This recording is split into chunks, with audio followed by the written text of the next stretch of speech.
prior to the likely completion date, the contractor shall notify authority engineer of its intent to subject the project highway to test.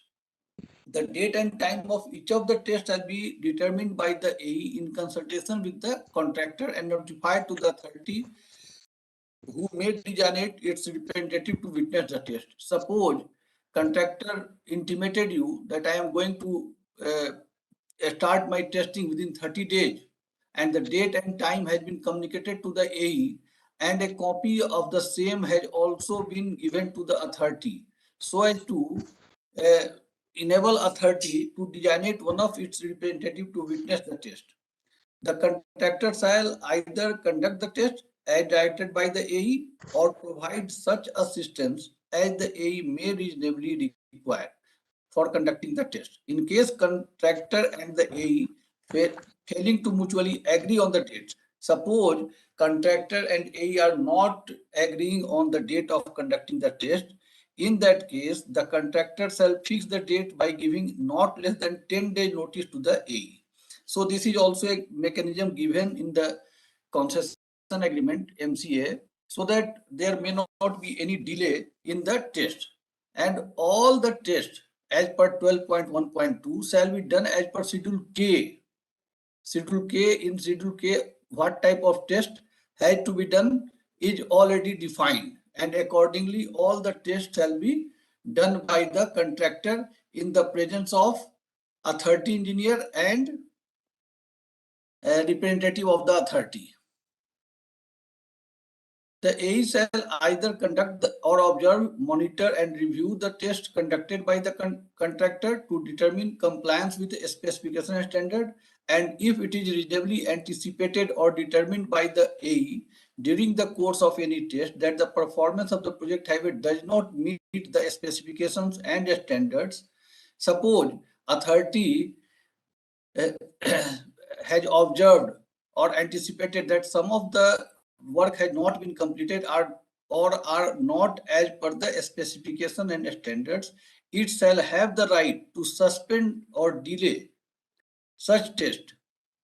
In that case, it may suspend or delay such test and require the contractor to remedy and rectify the defects or deficiencies. First, defects or deficiencies will be remediated and only then the test will be done.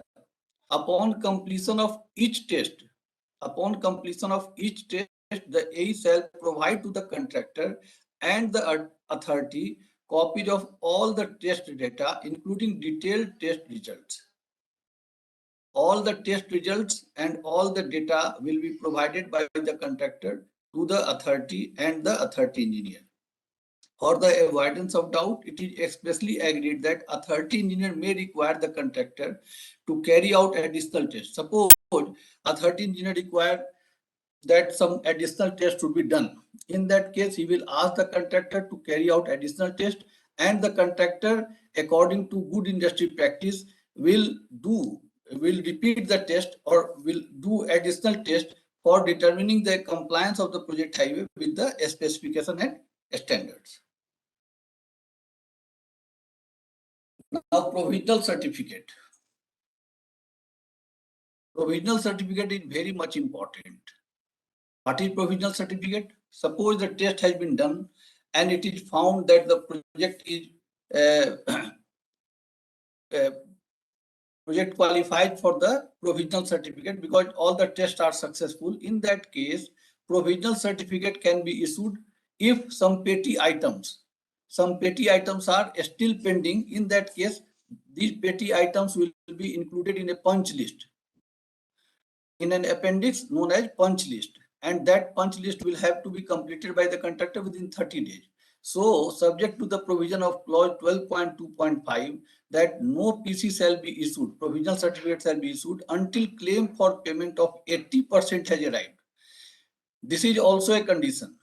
Provisional certificate can be issued only when 80% of the bill payment has been arrived. Otherwise, contractor does not qualify for the provisional certificate. The AE shall issue a provisional certificate of completion substantially in the form set forth in Schedule L. The format for issuing provisional certificate is given in Schedule L. The authority engineer has to issue exactly as per Schedule L. He has just to fill up the blanks, provided the test for and respect of the completed works are successful. The provisional certificate shall have appended thereto a list of outstanding of punch list that need to be completed in accordance with the CA, that is within 30 days of the provisional certificate. The contractor undertakes to complete the minor outstanding items of works in respect of those sections for which the provisional certificate has been issued within a period of 30 days of date of provisional certificate. And those parts of the works in respect of which EOT extension of time has been granted within the extended period. Suppose out of 100-kilometer road, 10 kilometer road, you have provided extension of time for 40 days. Then those part of that 10 kilometer will be completed 40 days later, because you have provided the land 40 days later and you have allowed extension of time to the contractor. So provisional certificate is very much important. After provisional certificate, DLP starts. For the avoidance of doubt, the parties agree that the punch list shall include all works for which time extension has been granted and shall have also included any minor outstanding items of works forming part of the completed sections if such work do not materially affect the use of completed section. It means all the works which are left will be included in the punch list item. Generally, two punch list items are prepared. Punch list item A and punch list item B. In punch list item A, all the petty works which are to be completed within 30 days are included. And in punch list B, all the sections for which EOT has been given are included. So as to have clarity, suppose you have given it letter, a section of the road has been given later, about 60 days later than the actual date, appointed date. In that case, those part of the or those section of the highway will be completed 60 days later. So this will come in Appendix B. The parties further agree that provisional certificate shall not be issued if the completed works cannot be safely and reliably placed in service of the user. So provisional certificate will be issued only if the completed works can be safely and reliably placed in service. Suppose it is not safe and reliable to place the road in operation safely and reliably, it cannot be, PC cannot be issued. Upon issue of provisional certificate, the provision of Article 14, maintenance, and DLP, Article 17, shall apply to the completed parts of the project highway, and the property and ownership of all such completed works shall vest in the authority. It means after issue of PC, the Article 14 and Article 17 will come in picture. This will apply on the completed parts of the project highway, and the property and ownership of all such completed works shall vest in the authority. Now it will be handed over. It is the authority who is owning the highway, completed parts. Completion certificate, that was provisional certificate, it is completion certificate. If the AE determines that the project highway or any completed part does not conform to the concession agreement and cannot be safely and reliably placed in operation, it shall forthwith make a report and send copy to the authority and the concessionaire and withhold issuance of PC.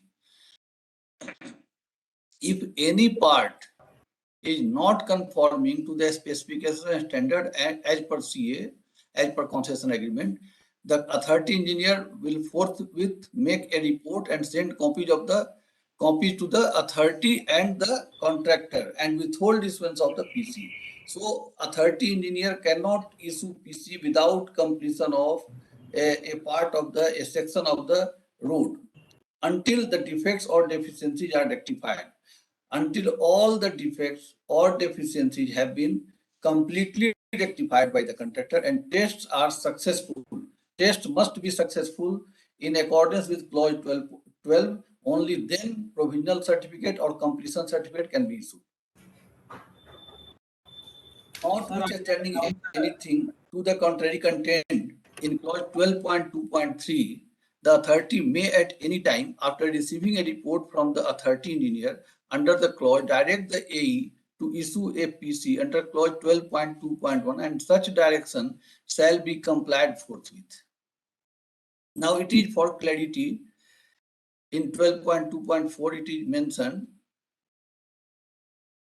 that authority may at any time after receiving a report from the AE direct that AE to issue a PC under clause 12.2.1 and such direction shall be complied forthwith. This is a power of the authority. Suppose your AE is not issuing provisional certificate or completion certificate even though the work has been completed and tests are successful. In that case, authority may issue direction to the authority engineer to issue provisional certificate or completion certificate. So it is overriding power of the authority. No provisional certificate shall be issued until the contractor has submitted valid claims for payment of at least 80% of the contract price. It has already been mentioned by me that a contractor must have done work of more than 80% of the total quantum of work. For the avoidance of doubt and by way of illustration, the party agrees that if the cost of project specified is rupees 105 crore and the works withdrawn under clause 8.3.3 is rupees 5 crore. Suppose the total cost of the project was 105 crore and you withdraw work of rupees 5 crore due to unavailability of forest clearance or land acquisition.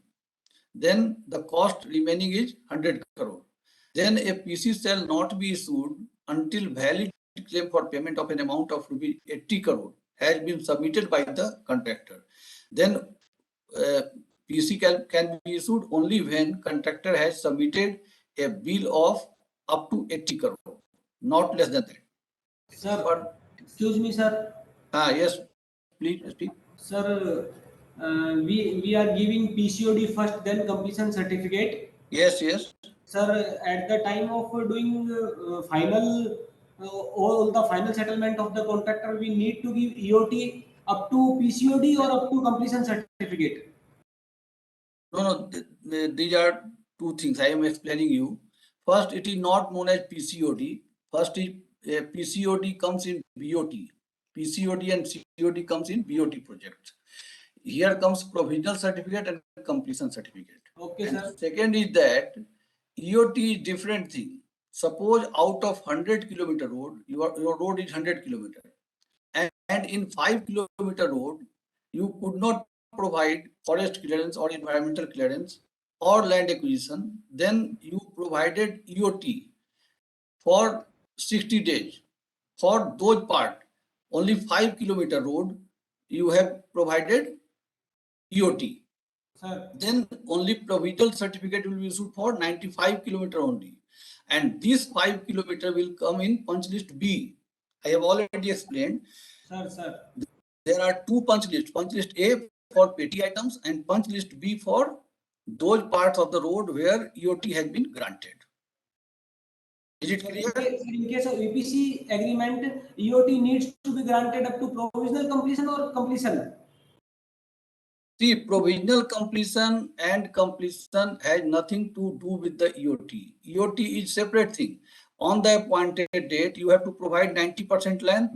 Sir. Suppose 100 kilometer is the total length, you have to provide 90 kilometer, and within 90 days, you have to provide rest. Suppose you could not provide 5 kilometers, then you are giving EOT. EOT you have given for 60 days. The EOT can be given in advance, not at the time of provisional certificate and completion certificate. Okay? Sir, Sir, if provisional completion date is beyond the EOT approval date, sir, can we do final bill, sir? No, no. Provisional certificate can be issued for 95 kilometer, and for 5 kilometer where EOT has been given, a completion certificate will be issued after completion of the 5 kilometer. This is why two type of certificates are being issued. First is provisional certificate for 95 kilometer, which has been completed, and for 5 kilometer, for which we have given EOT, for that completion certificate will be issued after completion of the work. Is it clear? Sir, it is clear, sir, but sir, audit have applied a observation that on this work, provisional completion date is beyond the EOT approval date. No, you cannot go beyond EOT date. In case the work could not be completed, the contractor will apply for further EOT. Suppose 60 days was given earlier and he requires 40 days more, then if you will allow 40 days EOT, only then it is correct. Otherwise, it is wrong. And so audit can make observation. Okay, sir. If is Yes, it sir. clear? Okay, thank you. So no PC shall be issued until contractor has submitted 80% payment of claim of for payment. And this was illustrated, and it is further agreed that all price adjustment made as per clause 19.10 shall not be reckoned for computation of the claim for payment. In this 80 crore, out of 105 crore, 5 crore was withdrawn. And out of 100 crore, 80 crore work has been done. But in this 80 crore, uh, price adjustment amount will not be included, not counted. So only the work done amount should cross the 80%. Okay. Completion of remaining works. All punch list items shall be completed by contractor, and for any delay in completion other than the reason solely attributable to the authority or due to force majeure, the authority shall be entitled to recover damages as per clause 10.3.2. Now all the punch list items which is in the schedule, in the appendix, that is known as punch list, has to be completed within the time defined. Otherwise, authority shall be entitled to recover damages. Damages, the rate of damages are already given in 10.3.2. Completion certificate. Upon completion of all works, including the punch list item and A determining the test to be successful, it shall forthwith issue completion certificate CC in the form set forth in Schedule L. Provisional certificate and completion certificate had to be issued after successful completion of the test in the standard format. The standard format is given in Schedule L. Upon receiving the completion certificate, the contractor shall remove its equipment, materials, debris, and temporary works from the site within 30 days. Within 30 days, contractor has to remove all the equipment, materials, debris, temporary works from the site. Failing which, the authority may remove such equipment, material, debris, and temporary works and recover from the contractor 120% of the actual cost of removal incurred by the authority. Suppose the cost is 1 crore, it will recover 1.2 crore from the contractor. 1 minute, please.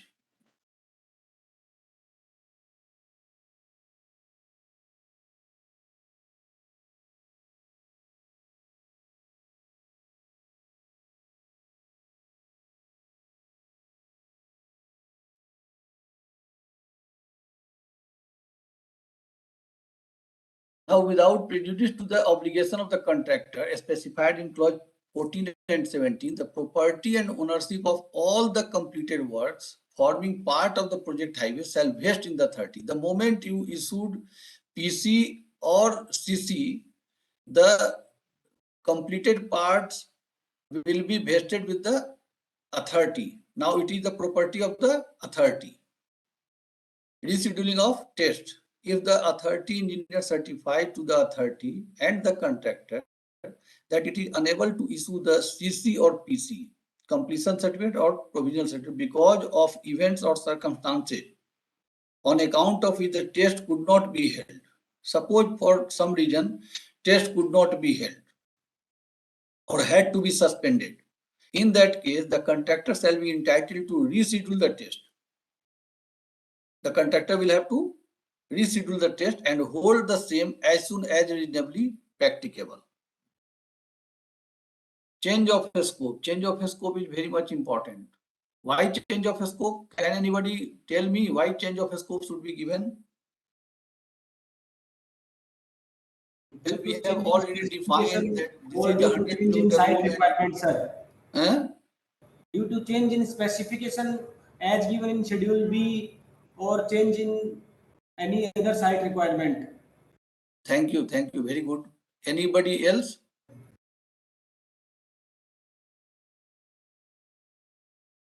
See, you have prepared only feasibility and the contractor had designed the highway. But during construction, there may be some item which is required as per site. Or you may need change in specifications. Even change in specification is also a change of scope. And suppose some drain is required in 1 kilometer, then it is a change of scope. Suppose a culvert is required that was not included in Schedule A and B, and now you need a culvert. It will be a change of scope. So change of scope provision has been given in this agreement so as to facilitate contractor and authority to deal with the item. The authority may require the contractor to make modification to the work, change of scope, before issue of the completion certificate, either by giving an instruction or by requesting the contractor to submit a proposal for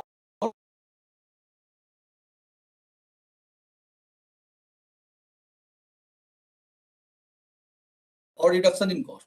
Suppose in 1 kilometer you cannot work, wildlife clearance is not provided, then this can be reduced. It is also a negative change of scope. Any such COS shall be made and valued as per clause 13. And how the COS will be handled as per clause 13. Change of a scope shall mean change in a specification of any item of works. If any change in a specification, suppose it was M35 grade of concrete and it changed to M40, it is a change of scope. Similarly, omission of any work from the scope except under clause 8.3.3, that is withdrawal of work due to non-clearance of forest, wildlife, etc., provided that subject to clause 13.5, the authority shall not omit any work under this clause in order to get it executed by any other authority and or. It means, it doesn't mean that suppose you are not getting forest clearance or wildlife clearance, you can have negative change of scope, but you should not delete or omit any work for getting it executed by somebody else, some other authority. This should not be done. Otherwise, contractor will be in a loss. Sir, any additional work? Sir, I have a doubt, sir. Yes, please ask. Sir, withdrawal of work only includes not giving of right of way due to forest or land acquisition, or any other work which is not constructed at site will be treated as withdrawal of work. Sir, for example, there may be a number of things which may suppose additional drain is required, it is a COS. Suppose you drain, you want to delete some drain. Some drains are not required, then it is negative COS. Sir, but sir, withdrawal of work is being done from the Schedule H, and negative scope of work have to be done based on Article 13, which is on based of negative SOR. Then this is a problem, sir. Yes, like change of a scope will be worked out as per SOR, but accordingly a scope of work will be reduced or increased, and that will be judged as per Schedule H. Okay. Sir, negative work we have to be calculated from Schedule H, sir. No, you have to calculate the quantum of work as per schedule of rate. I have explained earlier and I will explain further in the coming slides. I am coming to that point that change of a scope will be based on SOR. But once change of a scope is approved, its schedule will be prepared how to pay for the bills. Okay. Sir, that is I am okay. coming to that point. It is dealt later on. Sir, Okay. for example, if any bridge has been deleted from any work, Okay. then the price of deleted work should be calculated based on SOR or should be No, calculated based on on schedule schedule H? H. In that case, on schedule H. Why, sir? Because that part, that bridge was already included in schedule H. Now this bridge is deleted. So this quantum will be removed from schedule H. Is it clear? Sir, is it clear, sir? Clear, but sir, one more doubt, sir. For example, from any work, we have deleted one culvert,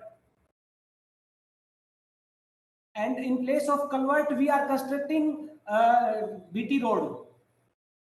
What you are constructing? BT road, sir. Bitumen Okay. road. Okay. And Okay. this is a change of scope, sir. Okay. Then we are calculating, sir, value of culvert based on SOR only, sir. Is it Okay. okay, or we should calculate negative value of culvert from schedule H? See, here now there are two things. First thing, culvert will be deleted as per schedule H. Okay, sir. And for suppose 1 kilometer of BT road, the things will be calculated as per current SOR, because if you will judge it as per schedule H, the contractor will be in loss because the rates have changed. Okay. Sir, Is but it in clear? Culvert will be deleted as per schedule H, but BT will be given as per SOR. sir, as per Article 13.2 previous slide, you have mentioned that any omission of work will be included in change of scope. And change of scope says that any change of scope should be calculated based on SOR only. Yes, I am clearing you that as the culvert was already there, the culvert will be deleted. So this will be deleted from schedule H. Suppose for this 80 lakh was there.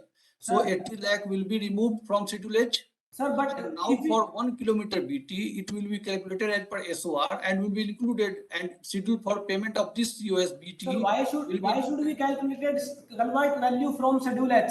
Because the change of scope only says the cost should be calculated based on SOR only. Then value of culvert which has been deleted should also be calculated based on No, SOR, no, sir. no. For additional thing, you will require SOR, but the things which are already in the schedule H will be deleted as per schedule H. Sir, but change of scope does not say No, no, that is no. positive change of This, scope should be done on SOR or negative change of no, no, scope should it is not be done on given SOR. here.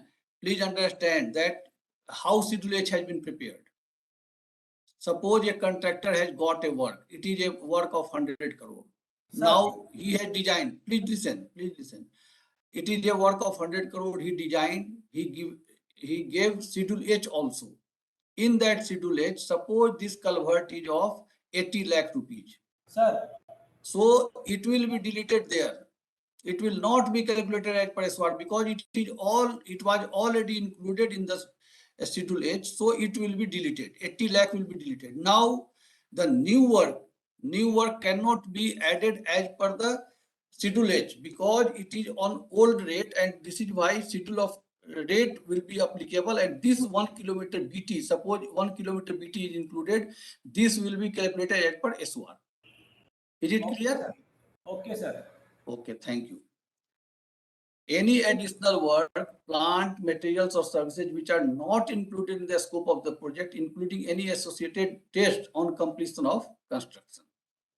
Now 13.1.3, the contractor determines at any time that a COS will, if adopted, first accelerate completion, second reduce the cost to the authority of executing, maintaining or operating the project highway, third improve the efficiency or value to the authority, or fourth otherwise be of benefit of the authority, it shall prepare a proposal with relevant details at its own cost. COS will be prepared by the contractor at its own cost. Since it is beneficial, he is preparing a COS and send a proposal to the authority engineer and authority. The contractor shall submit such proposal supported with relevant details and the amount of reduction in the contract price to the authority to consider such change of scope. The authority shall within 15 days of such proposal either accept such change of scope with modification if any and initiate proceedings in accordance with clause 13 or reject the proposal and inform the contractor of its decision. For the avoidance of doubt, the party agrees that contractor shall not undertake any change of scope without express consent of the authority. The COS cannot be executed by the contractor without express consent of the authority. Until and unless the authority has approved the change of scope, he cannot do except that the work is necessary for meeting an emergency. Suppose some emergent work is there, in that case, he can intimate in advance to the authority engineer authority and can be allowed to execute. Otherwise, he cannot do any COS without approval of the authority. Now, procedure for change of scope. In case the authority determines that a COS is necessary, it may direct the authority engineer to issue to the contractor a notice. What notice? Specifying in reasonable detail the work and services contemplated thereunder, the change of scope notice. The change of scope notice will be served by authority engineer to the contractor. And upon receipt of change of scope notice, the contractor shall with due diligence provide to the authority and the authority engineer such information together with preliminary documentation proof of in support of the impact, if any, which the COS is likely to have on completion schedule if the works or services are required to be carried out. So first is whether it is having some time impact, EOT is required or not. Second is the option for implementing the proposed COS and the effect, if any, each such option would have on the cost and time, including the following details. Breakdown of the quantities, unit rates, and cost for different item of work. Proposed design for the change of scope. These will be provided by the contractor to the authority engineer. Proposed modification, if any, to the project completion schedule. Suppose it was 730 days and now this change of scope will enhance the time of completion by 50 days. Then it will become 780 days. The scheduled completion date will be 780 days from the appointed date. For the avoidance of doubt, the parties expressly agree that subject to the provision of clause 13.4.2, the contract price shall be increased or decreased as the case may be on account of change of scope.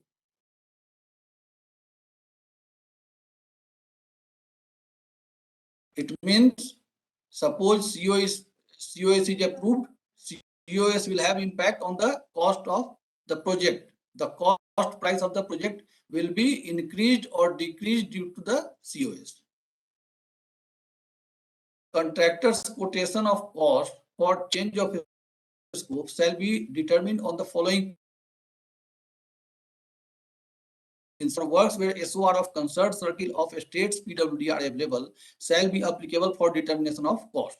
In case of non-availability of current SOR, the available SOR shall be applied by updating the same based on WPI. Suppose your SOR is old, the SOR is of 2018, and now you are working in 2022. So your SOR rate will be updated, linked with WPI, and arrive to the 2022 level. And then that rate will be provided to the contractor for the item of work. For works not similar in nature, the cost of work shall be derived on the basis of MORTH standard data book and applicable SOR for the relevant circle, and the such rate shall be indexed with WPI once every year, with the base being the month and year of the publication of the SOR. Suppose an item is not in the SOR, in that case, what you will do? You will take the help of ministry's standard data book. In the standard data book, analysis of each of the items are given. And in the basic rate of material, you will give input of the SOR materials. But that SOR rates shall be indexed with WPI to come to the 2022 level. However, for any item not included in the SOR, suppose some item is not included in the SOR, the prevailing market rates as determined by the AE shall apply. And for any item in which MORT, the standard data book, does not provide the requisite detail, the AE shall determine the rate as per good industry practice. So this is the mechanism for arriving the COS quantum new work under COS. Upon reaching an agreement, the authority shall issue change of scope order. Suppose both the authority and contractor agreed, then change of scope order will be issued by the authority engineer, requiring the contractor to proceed with the performance. In the event that the parties are unable to agree, suppose contractor is not agreeing to your rate, the authority may issue a COS order requiring the contractor to proceed with the performance at the rates and conditions approved by the authority till the matter is resolved as per clause 26. In that case, a COS order will be issued to the contractor to proceed with the performance at the rates and conditions approved by the authority till the matter is resolved as per clause 26. What is clause 26? This is dispute resolution. It means the dispute will be referred to the conciliation or arbitration, and based on that the rates will be finalized or proceed as per clause 13.5, and then contractor will proceed as per clause 13.5. I will deal the 13.5. I will discuss 13.5 later.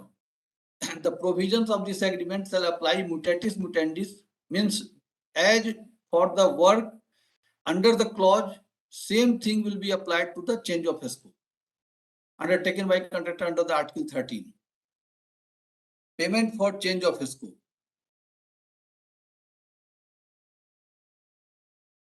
Payment for change of scope shall be made as per payment schedule specified in the COS order. In the COS order, payment schedule will also be defined, how it will be paid. Generally, monthly bill payment is recommended, and accordingly it is approved. Restrictions on change of scope. No change of scope shall be executed unless the authority has issued the COS order, save and accept any work necessary for meeting any emergency. Unless the parties mutually agree to the contrary, the total value of all COS shall not exceed 10% of contract price. Suppose your contract is of 100 crore, then it should not increase 10%. It should not increase 110 crore or 90 crore. Power of the authority to undertake work. In case party do not agree to propose COS, suppose contractor is not agreeing to your rate and is not willing to work at that rate, authority may, after giving notice to the contractor and considering its reply, award work to any agency on basis of open competitive bidding. In that case, agency will award the work on the basis of competitive bidding, provided the contractor shall have option. Contractor will have one option to matching first ranked bidder subject to payment of 2% of the amount.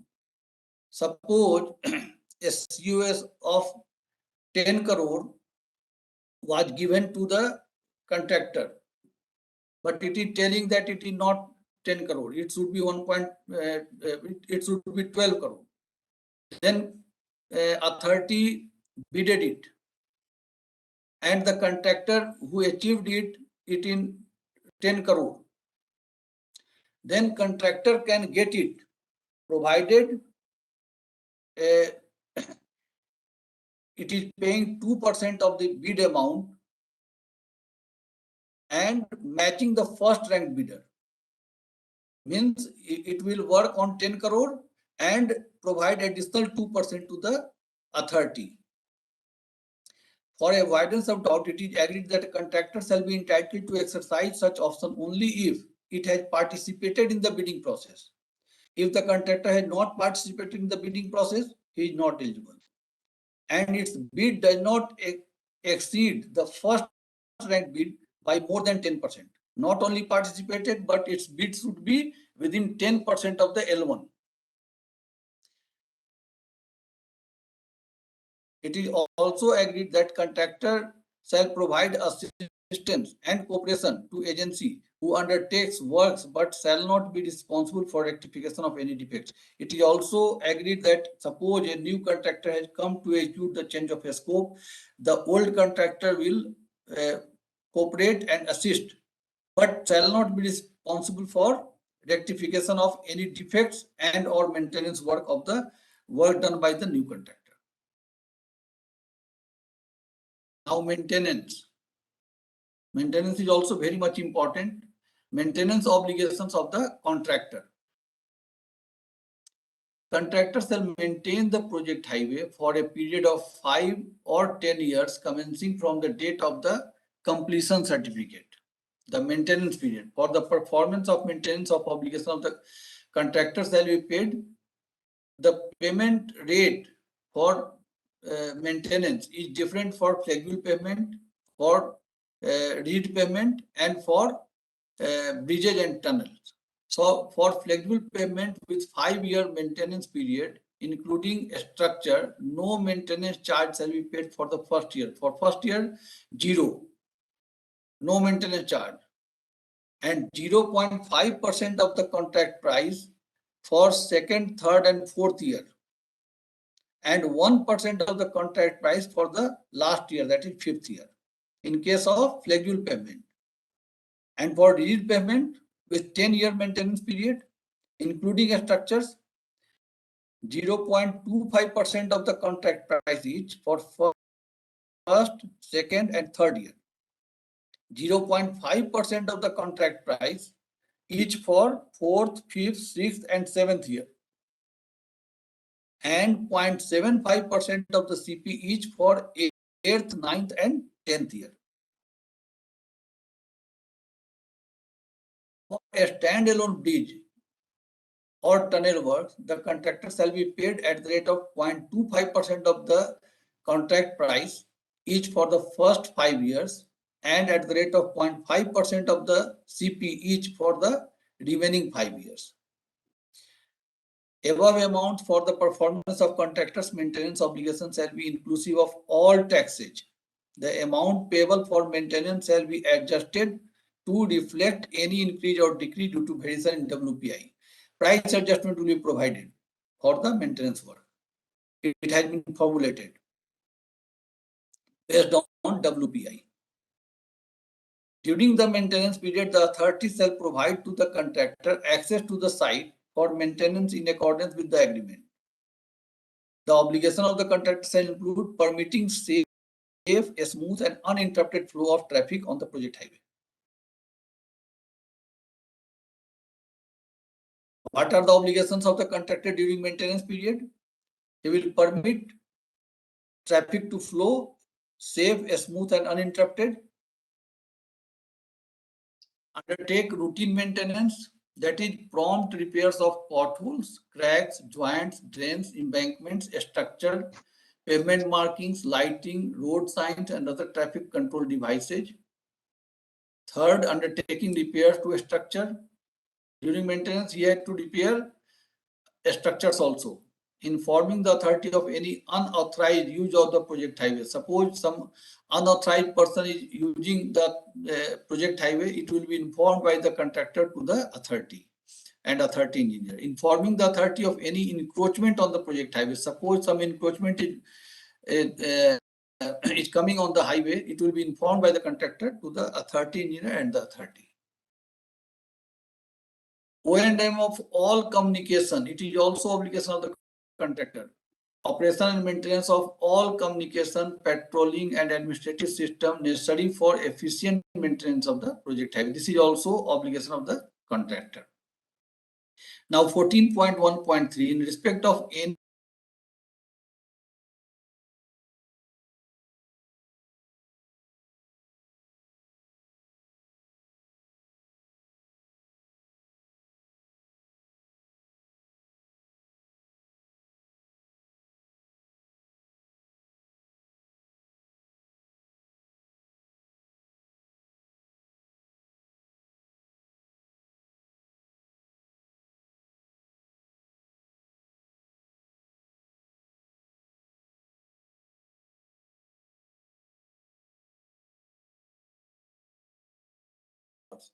everything is well defined in Schedule E.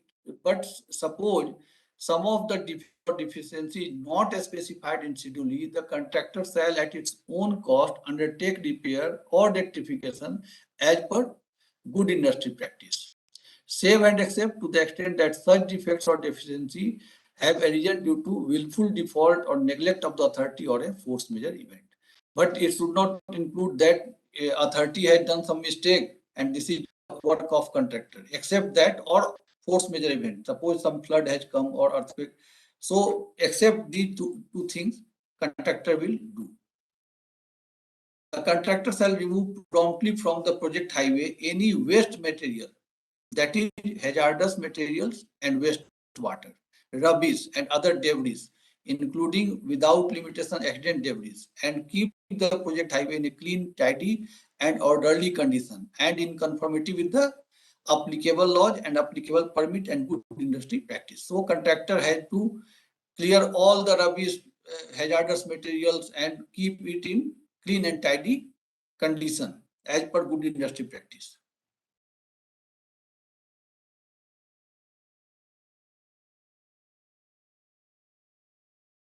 Maintenance requirements. The contractor shall ensure and procure that at all times during the maintenance period, the project highway conform to the maintenance requirements as per Schedule E, the maintenance requirement. The contractor has to ensure that at all times during the maintenance, project highway should conform to the maintenance requirement, and maintenance requirement is already defined in Schedule E. Maintenance program. The contractor shall prepare a monthly maintenance program, the maintenance program in consultation with the AE and submit the same to AE not later than 10 days prior to the commencement of the month in which maintenance is to be carried out. For this purpose, a joint monthly inspection by the contractor and the AE shall be undertaken.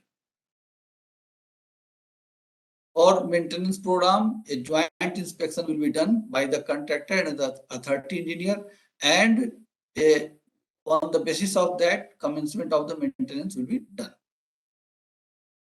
The maintenance program shall contain the following: the condition of road in format prescribed by the AE,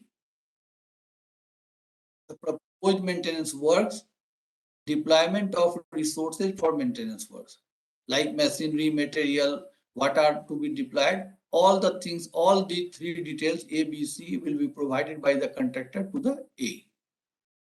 Safety vehicle breakdown and accident.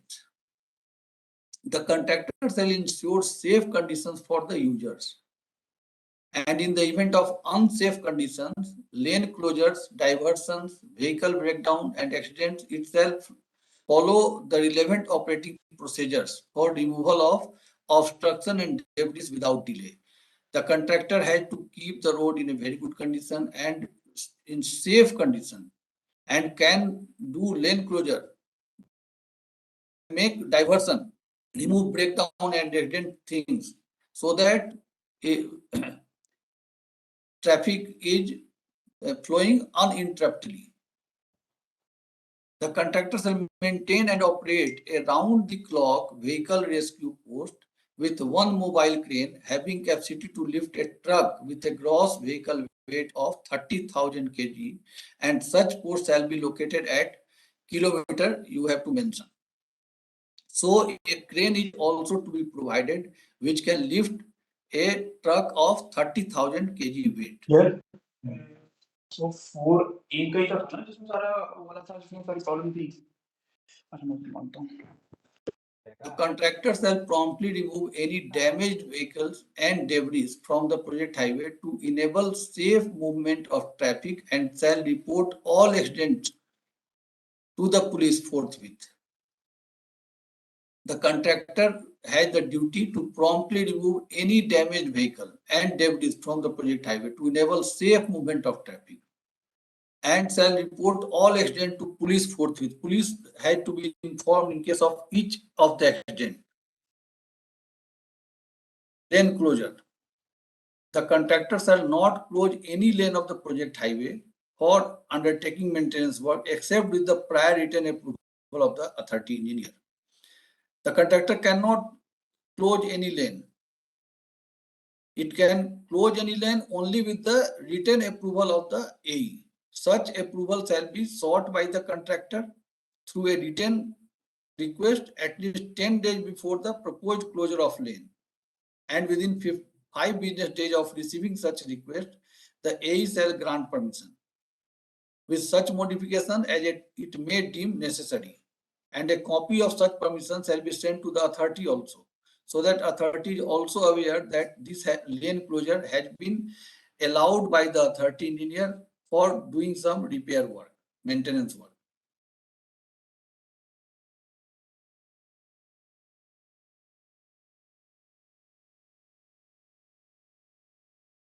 Upon receiving the permission as per clause 14.5.1, the contractor shall be entitled to close the designated lane for a specified period, and for all lanes closure extending a continuous period of 48 hours, the contractor shall, in the event of any delay in reopening such lane for every stretch of 250 meter or part thereof, pay damages.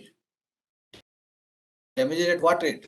Damages to the authority at a rate 0.1% of the monthly maintenance payment for each day of delay until the lane has been reopened for traffic. Permission will be granted. It will be allowed to close some lane, but for every 250 meter or its part, he will have to pay to the authority damages at the rate of 0.1% of the monthly maintenance payment for each day of delay until the lane has been reopened to traffic. In the event of any delay in reopening such lanes, or in the event of emergency decommissioning and closure to the traffic, suppose due to some reason the traffic has to be closed for a part of the road, the contractor will have to pay damage to the authority at double the above rate. It means 0.2% for each day for every 250 meter. And in that case, even if it is extended, the contract can be terminated. So lane closure cannot be done by the contractor for indefinite time.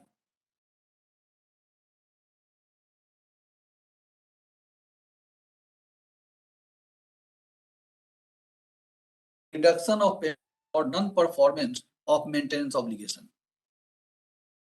In the event that the contractor fails to repair or rectify any defect or deficiency as in Schedule E, suppose as per Schedule E, potholes is to be removed within 24 hours, but contractor failed within the specified period, it shall be deemed as failure of the performance of maintenance obligation by the contractor. Then it will be considered failure of performance of maintenance obligation by the contractor, and the authority shall be entitled to effect reduction in monthly lump sum payment for maintenance in accordance with clause 19.7. I will deal 19.7 later on. And Schedule M. Schedule M is the monthly payment and its percentage of each and every item on the basis of which maintenance payment is calculated. Now, if the nature and extent of any defect justifies more time for its repair or rectification than the time specified in Schedule E, the contractor shall be entitled to. If the nature and extent of the defect justifies more time for its repair or rectification, then the time specified in Schedule E, the contractor shall be entitled to additional time in conformity with the good industry practice. Such additional time shall be determined by the AE and conveyed to the contractor and the authority with reasons. What is the reason for giving more time? It will be defined by AE to the authority and contractor. Authority right to take remedial measures. In the event the contractor does not maintain and or repair the project highway or any part thereof in conformity with the maintenance requirements. Suppose contractor is not maintaining or repairing as per your wish, then the maintenance manual or as per the maintenance manual or maintenance program. In that case, and suppose you have given notice to start and remedial measure within 15 days of the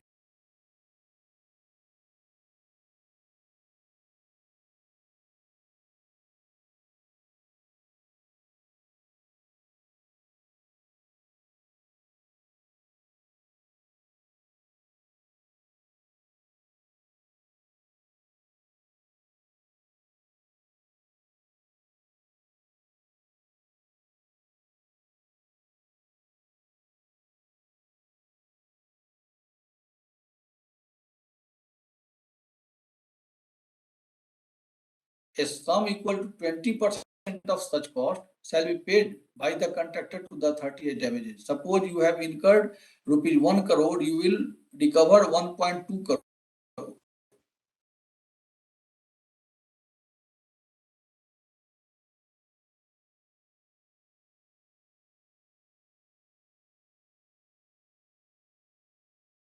Overriding power of the authority.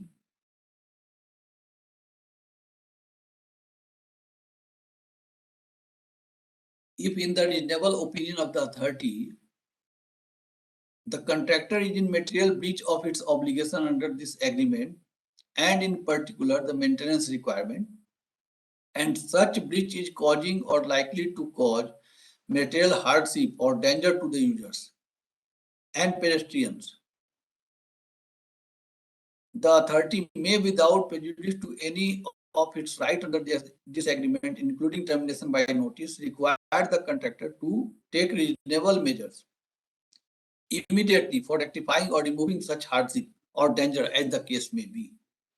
In that case,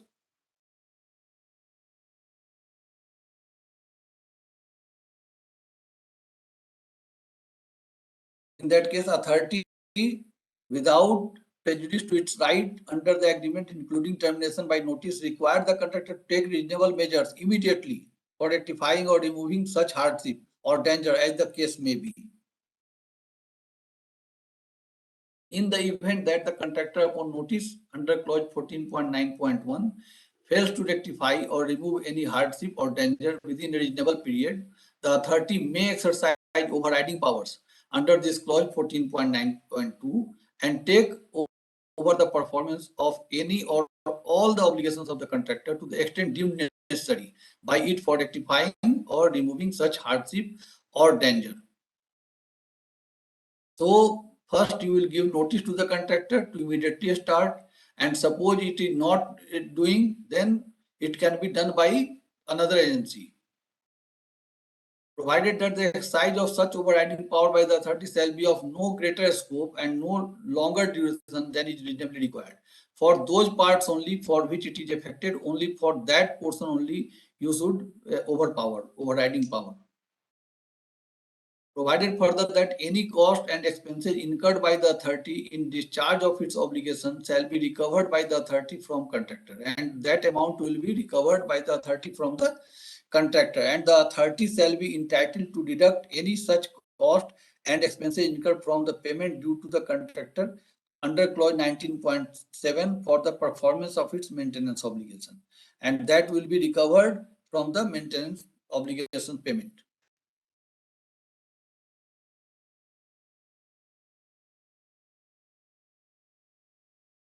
In the event of a national emergency, civil commotion, or circumstances specified in clause 21.3, the authority may take over the performance of any or all the obligations of the contractor and exercise such control over the project highway or give such direction to the contractor as may be deemed necessary. In case of national emergency or civil commotion or circumstances which are beyond the control of authority, authority may exercise such control over the project highway or give such direction to the contractor as may be deemed necessary. For the avoidance of doubt, it is agreed that the consequences of such action shall be dealt in accordance with the provision of clause 21, that is force majeure event. It is also agreed that the contractor shall comply with such instruction as the authority may issue as per clause 14.9.3. Here it is mentioned that contractor will have to comply with this direction of the authority and shall provide assistance and cooperation to the authority on a best effort basis for performance of its obligation. Now, taking over certificate. Earlier we had issued provisional certificate and completion certificate. This is taking over certificate. The maintenance requirement set forth in Schedule E having been carried out, maintenance period as set forth in clause 14.1.1 having been expired, and AE determining the test on completion of maintenance to be successful in accordance with Schedule Q, the authority will issue taking over certificate to the contractor substantially in the format set forth in Schedule R. Contractor has maintained during the maintenance period is over, and authority engineer and authority is satisfied with the maintenance, then taking over certificate will be issued by the authority and authority engineer in the format as given in Schedule R. Only fill up the blanks are to be done. Otherwise, Schedule R is already written. Everything is written there. So taking over certificate means maintenance period is over and now the contractor is free. So this is taking over certificate.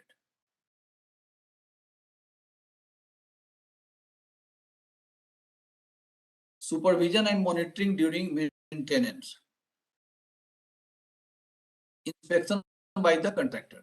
Authority engineers shall undertake regular inspection to evaluate continuously the compliance with the maintenance requirement. Authority engineer has to regularly inspect the site, the project highway, and evaluate continuously the compliance required for maintenance, and the contractor will fulfill all the maintenance requirements.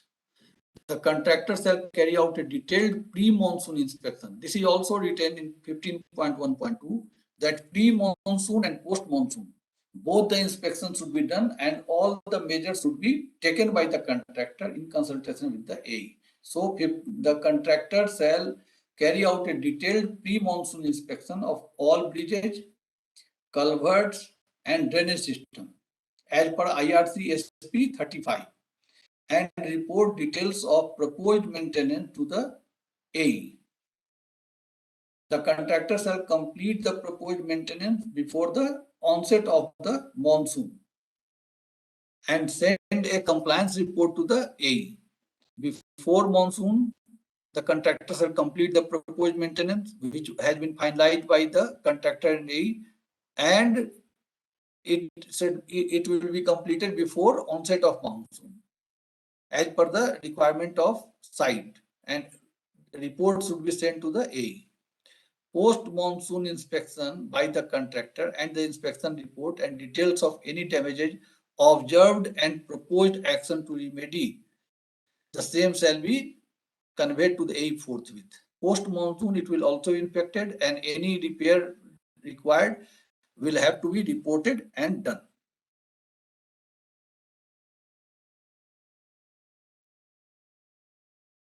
Inspection and payments.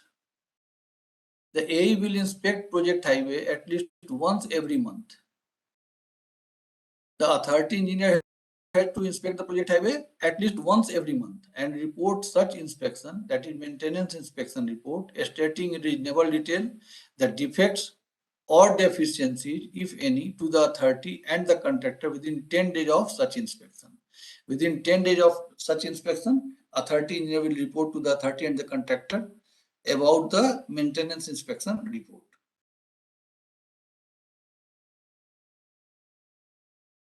After the contractor submits to the AE the monthly maintenance statement as per clause 19.6, the AE shall carry out an inspection within 10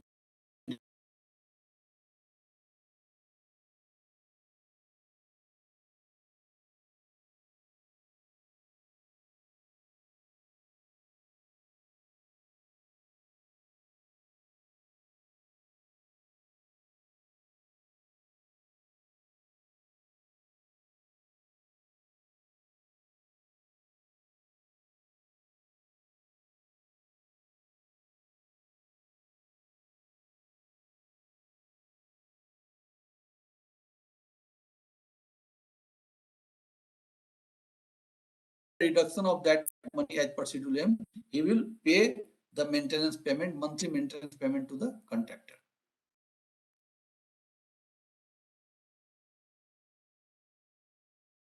One thing is very much important here, 15.2.4. Any deduction made for non-compliance will not be paid subsequently. Suppose in this month of September, monthly deduction has been made for non-maintenance. That will not be paid even after compliance by the contractor. So once deducted, will be deducted, will not be paid in future. So contractor should be very much vigilant and should do all the things so as to avoid any reduction in his monthly maintenance payment. Test. For determining that the project highway conforms to the maintenance requirement, the AE shall require the contractor to carry out tests, and the contractor will carry out tests as per the instruction of the authority engineer and furnish the results of such tests to the authority engineer. Contractor has to do certain tests as per maintenance requirement.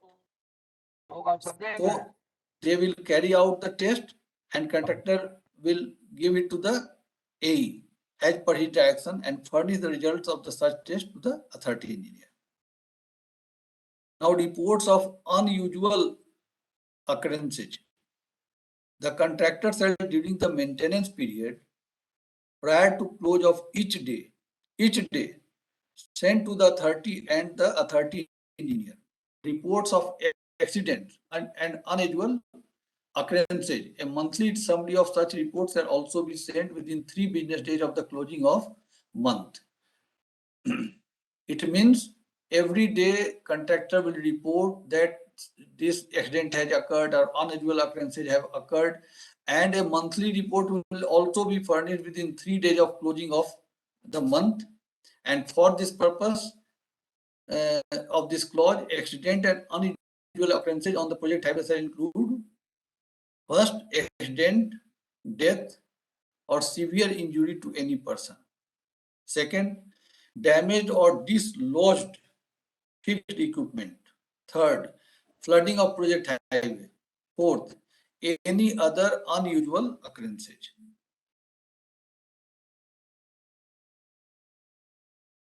Traffic regulation by the contractor. The contractor shall take all the required measures for the safety of users during the construction and maintenance and erect and maintain all such barricades, signs, markings, flags, and lights as may be required by good industry practice for safety of the traffic. It means during the construction as well as maintenance, he will have to take all safety measures for the users like barricades, signs, markings, flags, and lights so that the traffic is flowing smoothly without any accident, without any interruption. All work shall be carried out with least interference to traffic. Where it is not possible or safe to allow traffic on part width of the carriageway, a temporary diversion shall be constructed by the contractor with prior approval of the AE. Suppose it is not possible that work is going on and half width or less than half width is available and it is not adequate for flow of traffic, then temporary diversion shall be constructed by the contractor but with prior approval of the AE.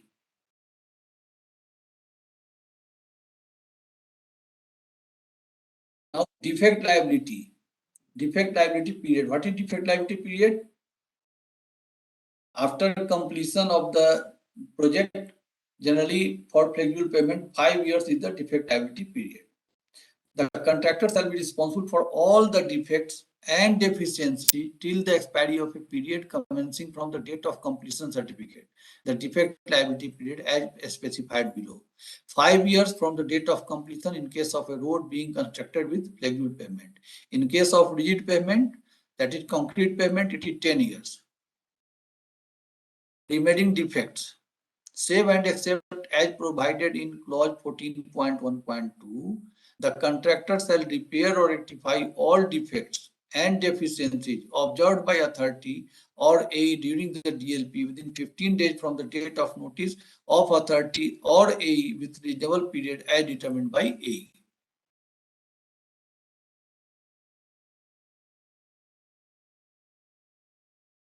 All the defects and deficiencies which has been observed by the authority or AE during the DLP period will be done by contractor within 15 days from the date of notice of the authority or authority engineer within reasonable period as determined by authority engineer. Cost of remaining defects.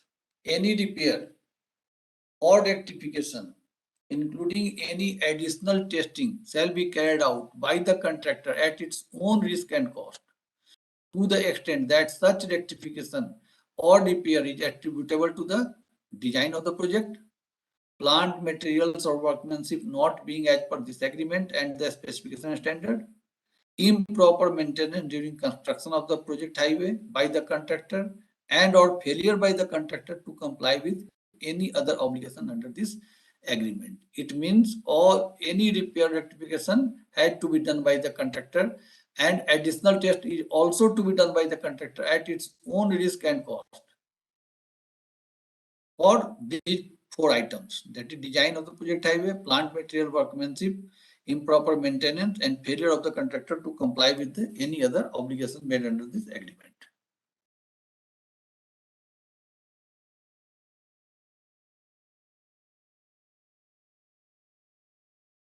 Contractor's failure to rectify defects. If the contractor fails to repair or rectify defects or deficiencies within the period specified in clause 17.2, if the contractor fails to repair or rectify defects or deficiencies within the period specified in clause 17.2, the authority shall be entitled to get the same repaired, rectified, or remediated. Suppose contractor is not doing, then you can get it done through another contractor, another agency at the contractor's cost, and the cost so determined, and an amount equal to 20% of the cost as damages shall be recovered by the authority from the contractor and may be deducted by the authority from any money due to the contractor. It means if the contractor fails to rectify defects, you can get it done from another agency, and you will deduct the cost of such repair rectification along with 20% extra. That is 120% you will recover. Extension of defect liability period. The defect liability period shall be deemed to be extended. Deemed to be extended. It means it will be extended till the identified defects under clause 17.2 have been remedied or rectified. Suppose some defects have been observed, it has been notified by the authority engineer to the contractor, and it has not been rectified so far. So DLP will be extended by 10 days, 15 days, whatever it may be, depending upon the rectification is done. So DLP will be automatically extended until unless it is completed by the contractor.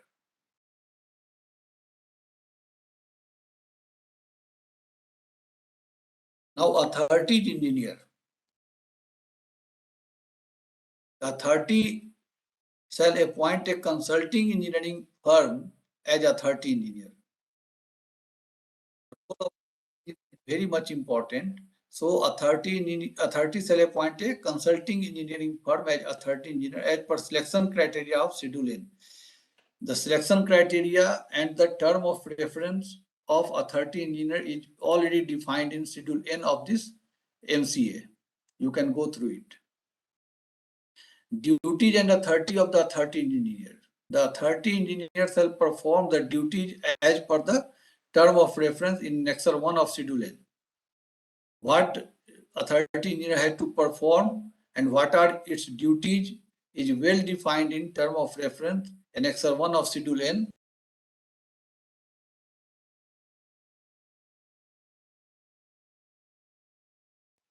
But authority engineer cannot do following things without approval of authority. Any time extension,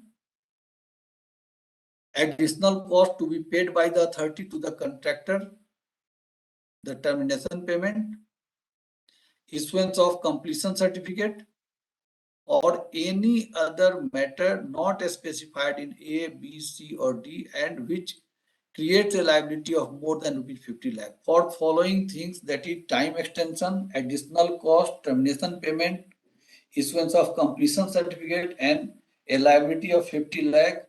Authority engineer will seek approval from the authority. Without approval, without seeking approval, he cannot issue following things: time extension, additional cost, termination payment, issuance of completion certificate, and any liability of more than 50 lakh. This is the condition with the A.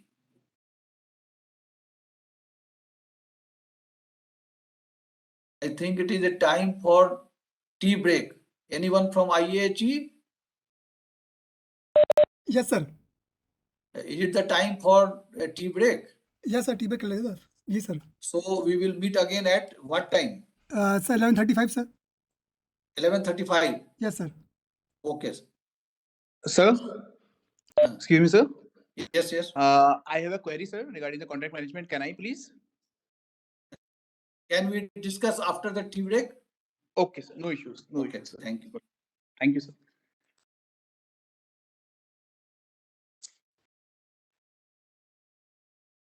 Engineer, but somebody has asked some questions. Please ask the question if you are having any question, query.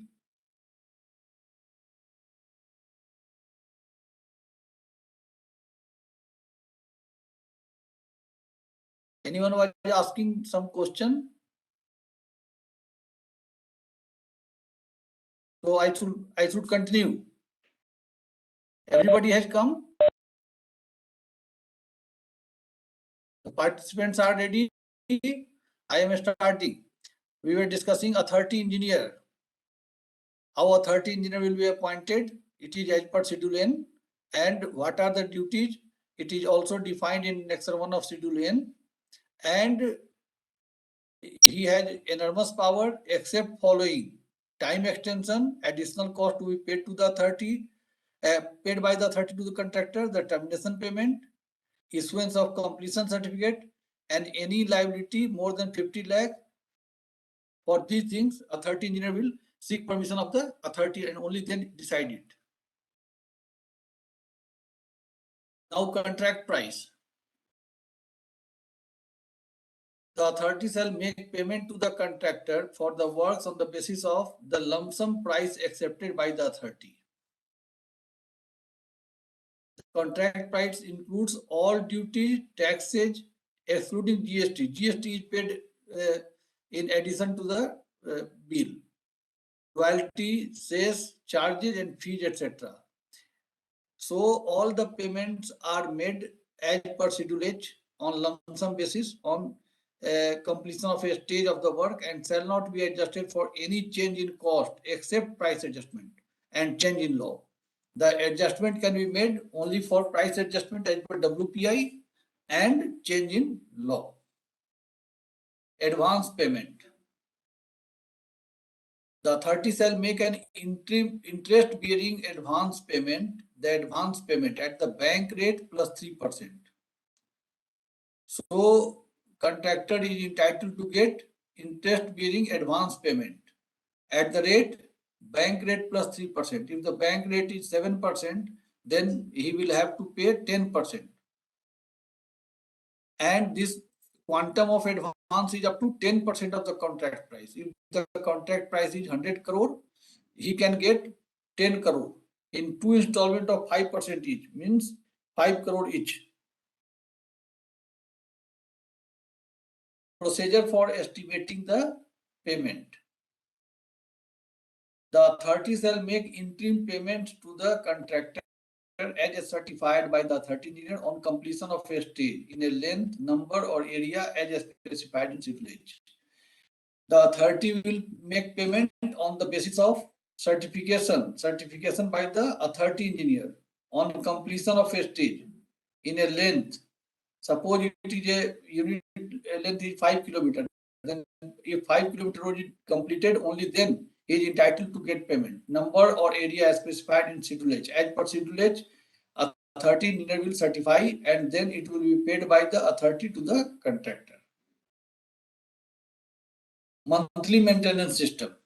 Monthly maintenance statement.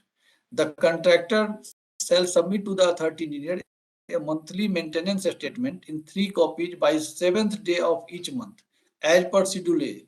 Monthly statement has to be done as per monthly maintenance statement as per Schedule O for the maintenance of the project highway during the previous month. So accordingly it will be paid. The monthly lump sum amount payable for maintenance shall be 1/12 of the annual cost of maintenance as specified in clause 14. Annual maintenance cost will be arrived and it will be divided by 12 to arrive for monthly payment. Price adjustment for the works.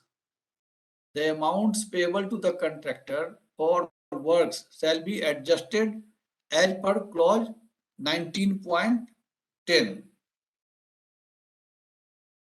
The contract price shall be adjusted for increase or decrease in rates and price of labor, cement, steel, plant, machinery, and spares, bitumen, fuel, and lubricants and other material input as per formula specified below.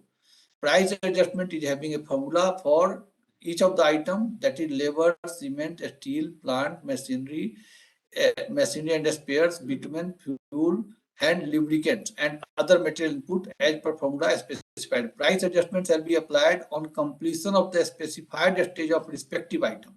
For an item, it will be paid on completion of a stage as per Schedule H. Adjustment for each item of work. Adjustment for each item of work stage shall be made separately.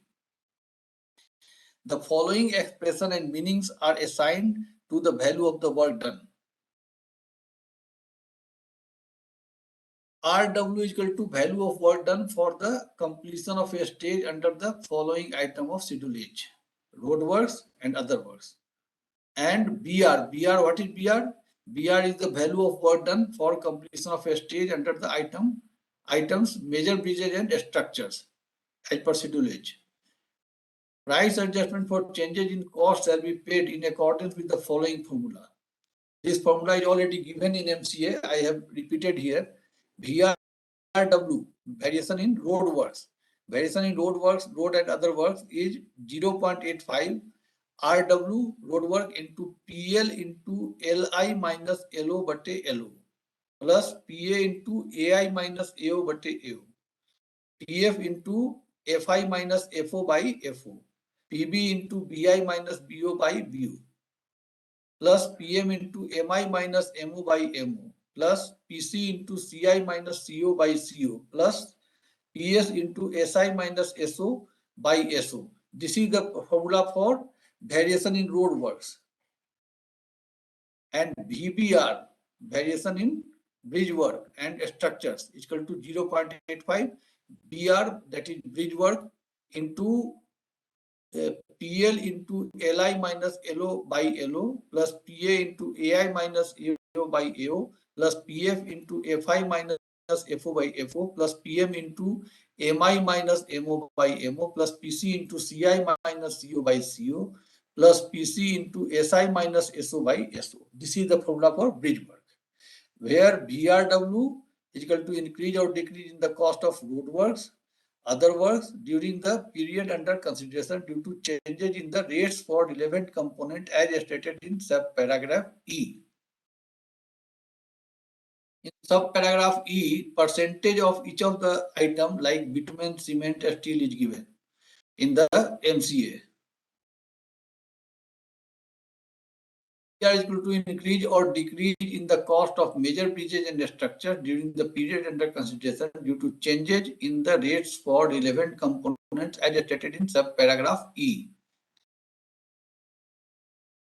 PM and PS are the percentage of bitumen, cement, labor, other materials, and steel components, including strands and cables, respectively, for the relevant item as stated in subparagraph E of the MCA.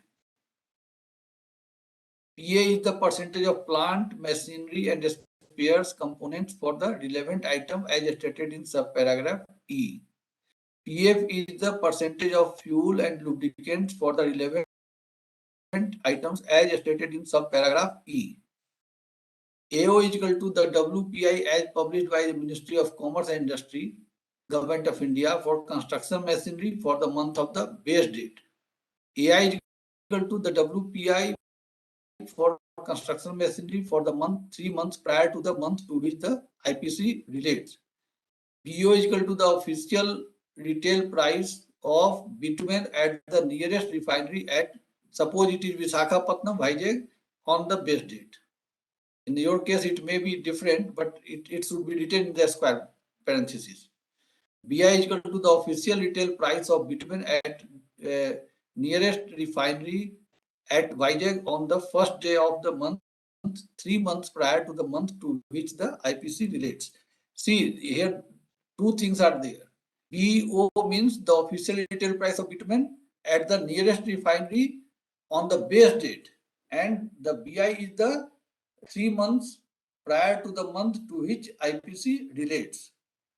Similarly, CO means the WPI for ordinary Portland cement for the month of the base date, and CI means the WPI for ordinary Portland cement for the month 3 months prior to the month to which the IPC relates. Similarly, FO is equal to the official retail price of high speed diesel HSD at the existing consumer pumps of Indian Oil Corporation in the state of whatever state you can mention your state. Suppose it is Bihar, you can mention Bihar, here it is Haryana. So Haryana on the base date, and FI is the official retail price of HSD at the existing consumer pump of IOC in the state of Haryana on the first day of the month, 3 months prior to the month to which IPC relates. Similarly, LO is equal to the CPI. CPI means Consumer Price Index for industrial workers for the circle in the state of which state you belong, published by Labour Bureau, Ministry of Labour, Government of India for the month of base date. LI is equal to the CPI for the month 3 months prior to the month to which IPC relates.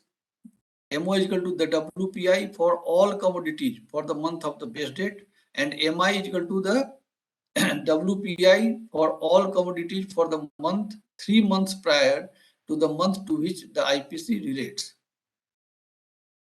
SO is equal to the WPI for mild steel long products for the month of the base date, and SI is equal to the WPI for mild steel long products for 3 months prior to the month to which the IPC relates. And this is the following percentage shall govern the price adjustment of the contract price. This is given E of the MCA.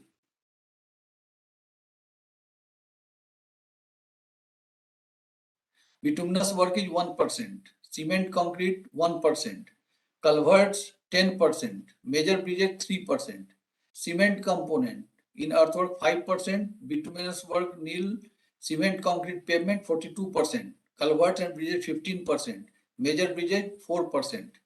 Steel is required in cement concrete pavement 11%, culverts and minor bridges 45%, major bridges and structures 16%, bitumen in bituminous work 66%, culverts 1%, major bridges 1%. Fuels and lubricants. This is as per requirement. Other materials 65% for earthwork, 26% for bituminous work, cement concrete 43%, culvert 27%, major bridges 70%. This is already given in the MCA. You have not to go through it. You have to go through it. Plant machinery and spare parts 26%, 7% for bituminous work, 3% for cement concrete, 2% for culverts, and major bridges 1%. This is the percentage of each component for different type of works. This is given in MCA, and accordingly you have to be guided. You may prepare as per your requirement. Now, price adjustment for maintenance. Lump sum payment for maintenance shall be adjusted every quarter. Lump sum payment for maintenance shall be adjusted every quarter for change in rates and prices of various inputs as per formula given below. Variation V is equal to P into Wi minus W0 by W0, where V is equal to increase or decrease in the quarterly lump sum payment. P is equal to quarterly lump sum payment due to the contractor after adjusting any reduction in payment for non-compliance of the maintenance requirement. W0 means the WPI all commodity for the month of the base date, and WI is equal to the WPI all commodities for the first day of quarter under consideration for determining the price adjustment. This is price adjustment for maintenance bill. First you work out maintenance bill as per schedule O and deduct as per schedule M, and then you will arrive P and then formulate it by Wi minus W0 by W0. Then you will get the variation, and this variation will be plus or minus to the maintenance bill.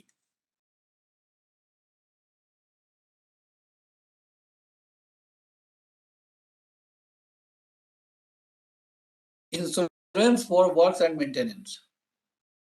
The contractor shall effect and maintain at its own cost the insurances specified in Schedule P and as per the requirement under the applicable law. What are the insurances which is required by the contractor?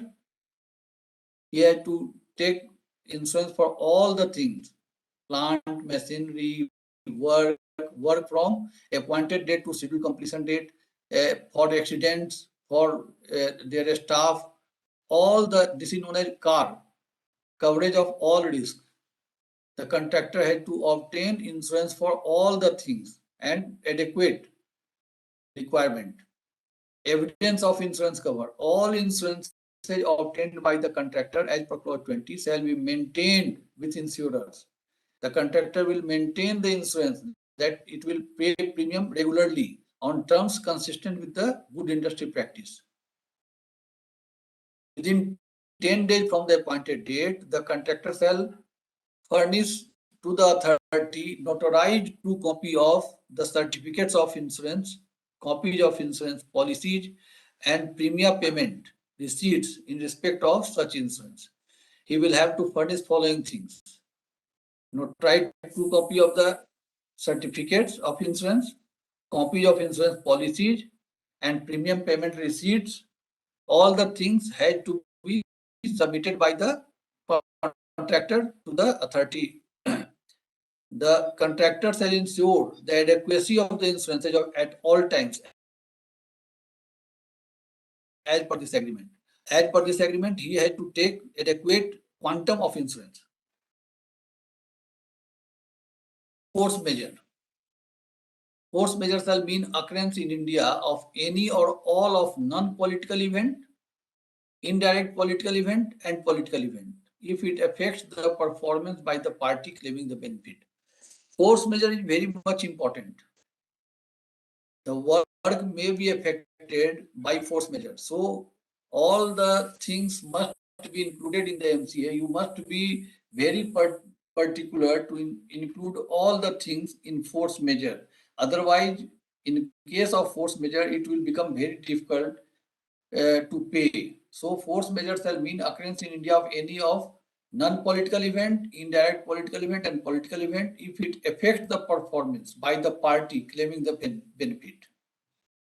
A non-political event, NP event, shall mean one or more of the acts or events like act of God, epidemic, as for example, COVID, extremely adverse weather condition, lightning, earthquake, landslide, cyclone, flood, volcanic eruption, strikes or boycotts, any judgment or order of any court. Suppose a judgment or order of court had barred the work for a month, it will come under force measure. The discovery of geological condition. Suppose some geological things had been found, then that portion of the work will be excluded from the scope of work. So it is also a force majeure event. Toxic contamination or archaeological remains. Some archaeological remains have been found, or some toxic or radioactive substances have been found. In that case, this stretch will be bypassed, and this will be a force majeure event. Now, indirect political event. An indirect political event will mean one or more of the acts or events like an act of war, invasion, armed conflict, or act of foreign enemy, blockade, industry-wide or state-wide strikes, any civil commotion, boycott, or political agitation, etc. So, indirect political event is act of war, invasion, armed conflict, or act of foreign enemy, blockade. Suppose it is road is blocked by teachers strike or any other strike. It is also a blockade. So it is indirect political event. Industry-wide or a state-wide strike.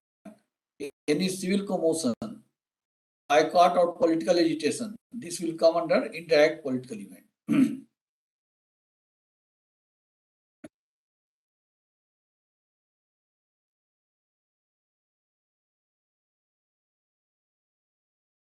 Now, political event.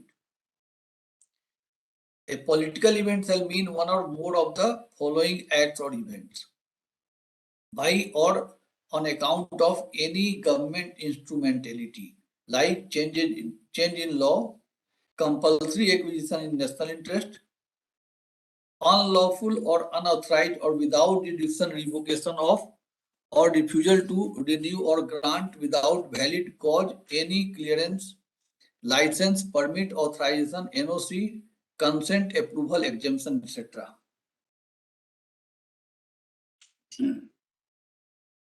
It means political event means change in law, compulsory acquisition in national interest, unlawful or unauthorized or without jurisdiction revocation, refusal to renew or grant without valid cause, any clearance, license, permit, authorization, NOC, consent, approval, exemption. These will come under political event. So there are three type of fourth major event. First is non-political event, second is indirect political event, and third is political event. Now, upon occurrence of any force major event,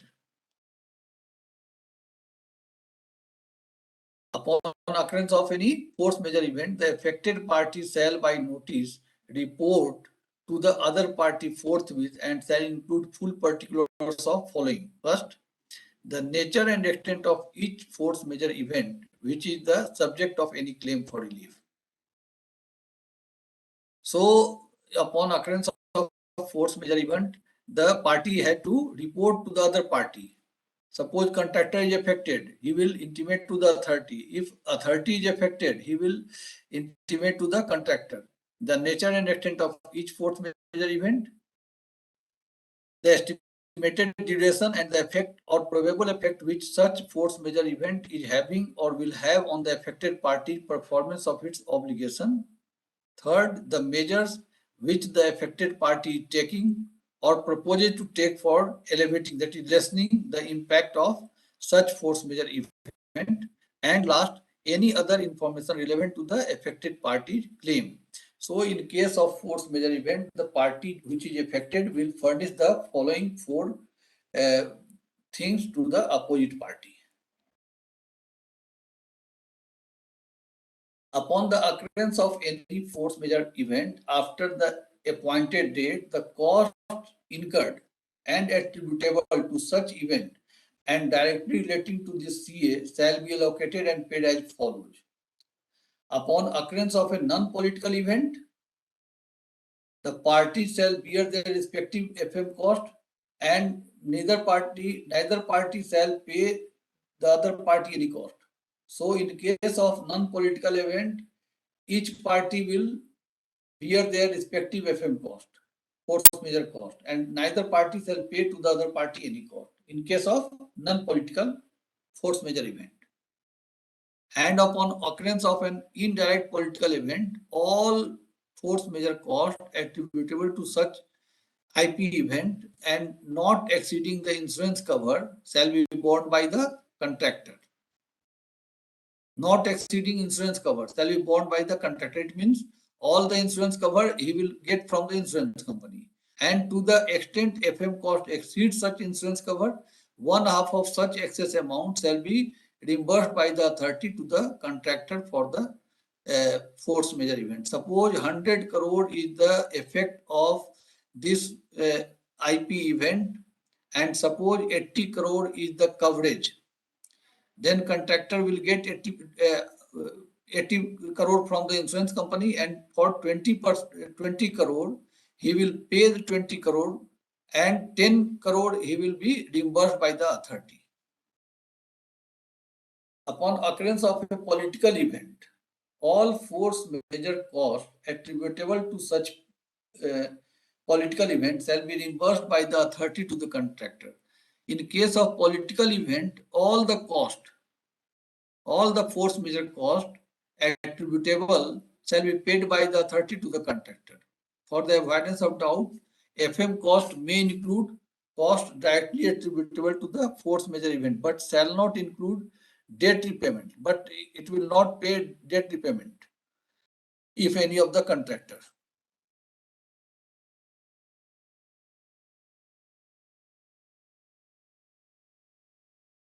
Upon occurrence of any force majeure event during the construction period, the project completion schedule for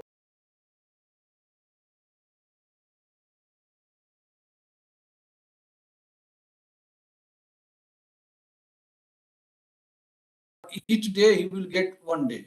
For such a period as performance of the contractor's obligation is affected on account of this force majeure event or is subsisting effects.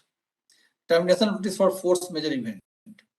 If a force majeure event subsists for a period of 60 days or more, suppose if a force majeure event subsists for a period of 60 days or more within a continuous period of 120 days, either party may in its discretion terminate this agreement. If the force majeure event is continuing and it is continuing for 60 days in the continuous period of 120 days, then the affected party may terminate this agreement, giving 15-day time to the other party to make representation. And upon issue of such termination notice, this agreement shall stand terminated forthwith.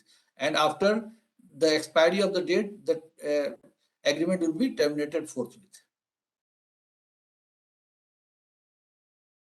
Now, termination payment for force majeure event.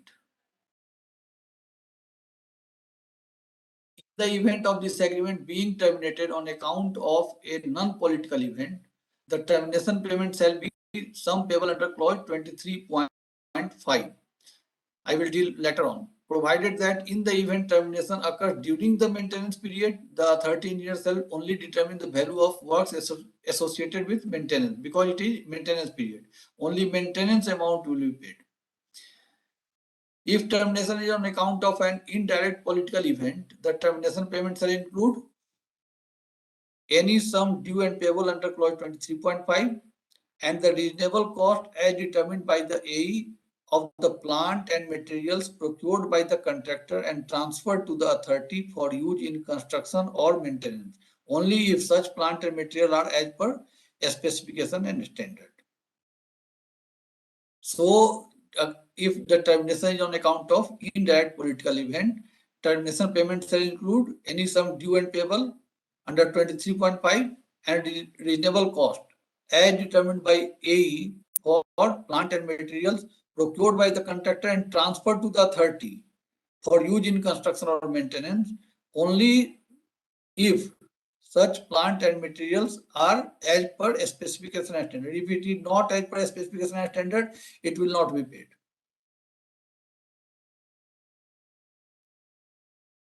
Provided that in the event termination occurs during the maintenance period, the A shall only determine the value of work associated with maintenance. If termination is on account of a political event, suppose termination is due to political event, the authority shall make a termination payment to the contractor in an amount that would be payable under clause 23.6.2 as if it were an authority default. In case of political event of the force majeure, it is assumed that it is authority default. So all the payments are made to the contractor. Dispute resolution. In the event that the parties are unable to agree in good faith about the occurrence or existence of a force majeure event, such dispute shall be finally settled in accordance with dispute resolution procedures, provided that the burden of proof as to the occurrence or existence of such force majeure event shall be upon the party claiming relief. The party which is claiming the relief will give the proof of force majeure, and this can be settled in dispute resolution procedure. And proof for this will be given by the affected party claiming relief and or excuse on account of such force majeure event. Excuse from performance of obligations. If the affected party is rendered wholly or partially unable to perform its obligations under this agreement because of a FM event, it shall be excused from performance of such of its obligation to the extent it is unable to perform on account of such event. In the case of force majeure event, if one of the party is unable to do work, he may be excused, provided the suspension of performance shall be of no greater scope and of no longer duration than is reasonably required by the FM event. Suppose it is raining for continuous 20 days, the work can be stopped, or if it is waterlogging on the road, then for that 20 days only the work will be suspended. The affected party shall make all reasonable efforts to mitigate or limit damage to the other party arising out of or as a result of the existence or occurrence of such FM event, and to cure the same with due diligence. It doesn't mean that if out of 100 kilometer, if only 10 kilometer affected, all the 100 kilometers should not be taken. For rest of the 90 kilometer, you can do work. So affected parties will make all reasonable effort to mitigate or limit damage. Damage has to be limited to the affected area only. When the affected party is able to resume performance of its obligation under this agreement, it shall give to the other party notice to that effect and shall promptly resume performance of its obligation hereunder. So when the affected party is able to resume performance of its obligation under this agreement, it shall give to the other party notice and shall promptly resume performance of its obligation. So whenever the force majeure event has gone, he should work promptly by giving notice to the opposite party.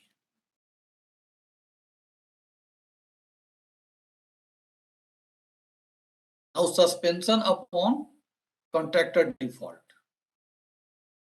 Upon occurrence of a contractor default, the authority shall be entitled without prejudice to its other right and remedies, including its right of termination, to suspend carrying out of the works or maintenance or any part.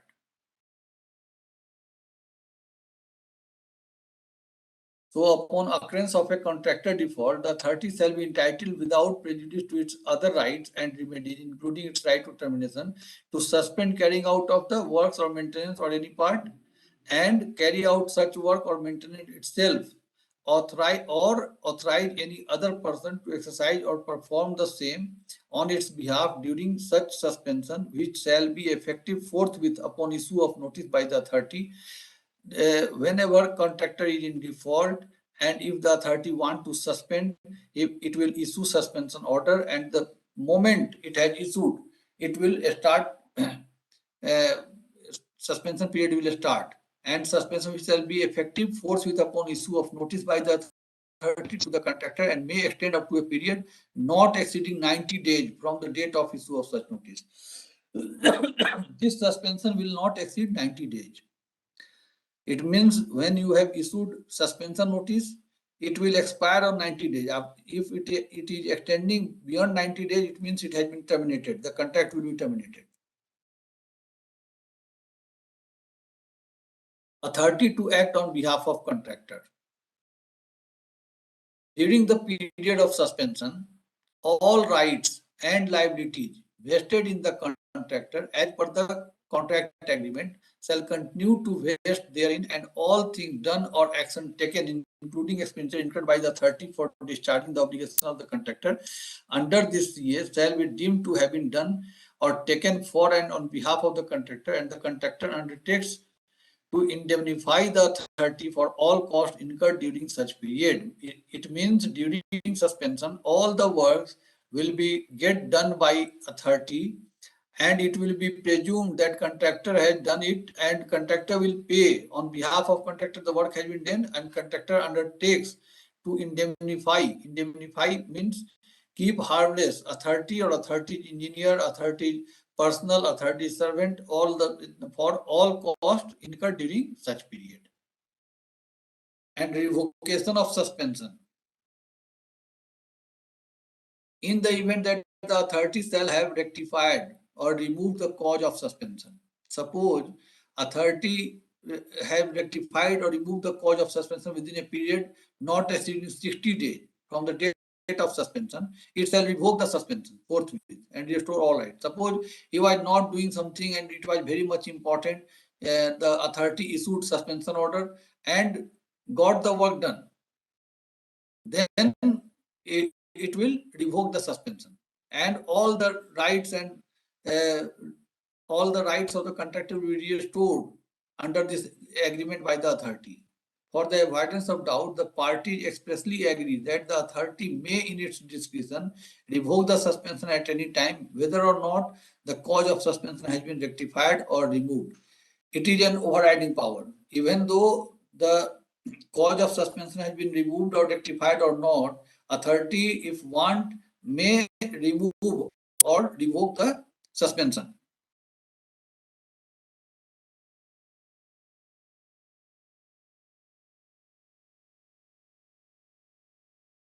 Upon the contractor having cured the contractor default within a period not exceeding 60 days from the date of suspension, upon contractor having cured the contractor default within a period not exceeding 60 days from the date of suspension, the authority shall revoke the suspension forthwith and restore all rights of the contractor under the. Suppose contractor rectified the defect for which he was suspended, then it will be revoked. Termination at any time during the period of suspension under this clause 22, the contractor may by notice require the authority to revoke the suspension and issue a termination notice. The authority shall within 15 days of receipt of such notice terminate this agreement under and in accordance with Article 23. It means suppose you have suspended the contractor and contractor gives you a notice and requires that the suspension may be revoked and a termination notice may be issued. In that case, within 15 days, authority will issue a such notice and terminate this agreement as per Article 23.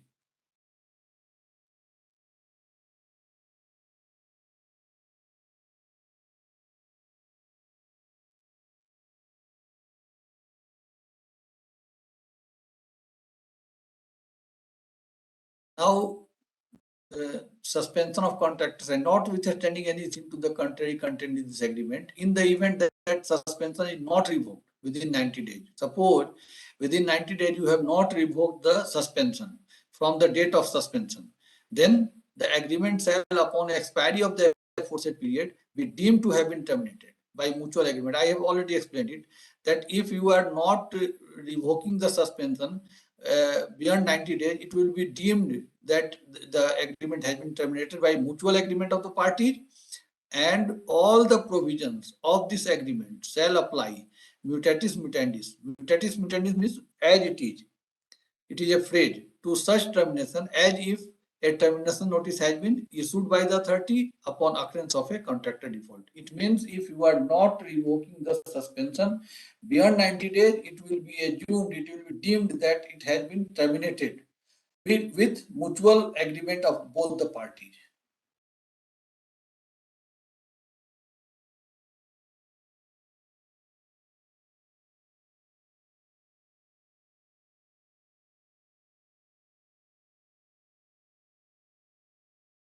Termination for contractor default.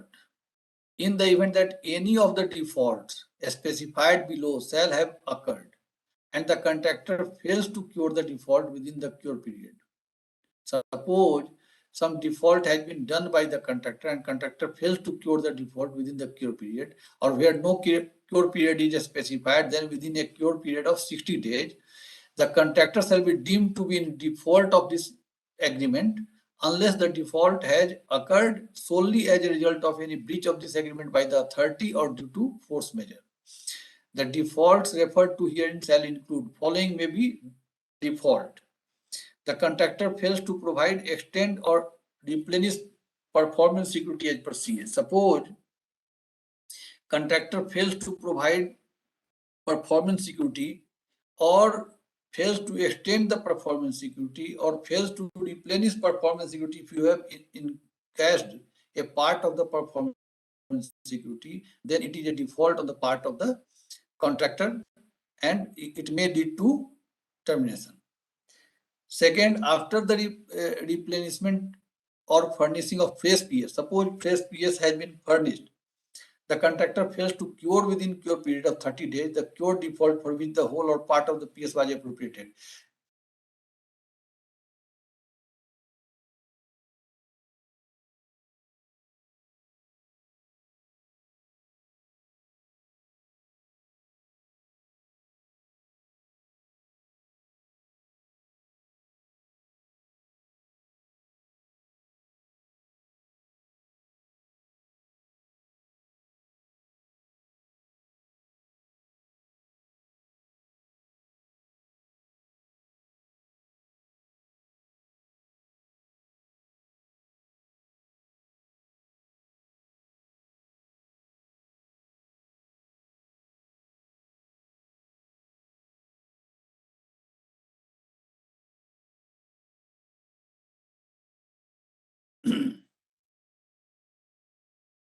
Next, the contractor abandons the construction or maintenance without prior written consent of the authority. Without consent of the authority, he has abandoned the site. He is not constructing, not maintaining. It means it is a clause for termination. The contractor fails to proceed with the works or stop works and or the maintenance for 30 days.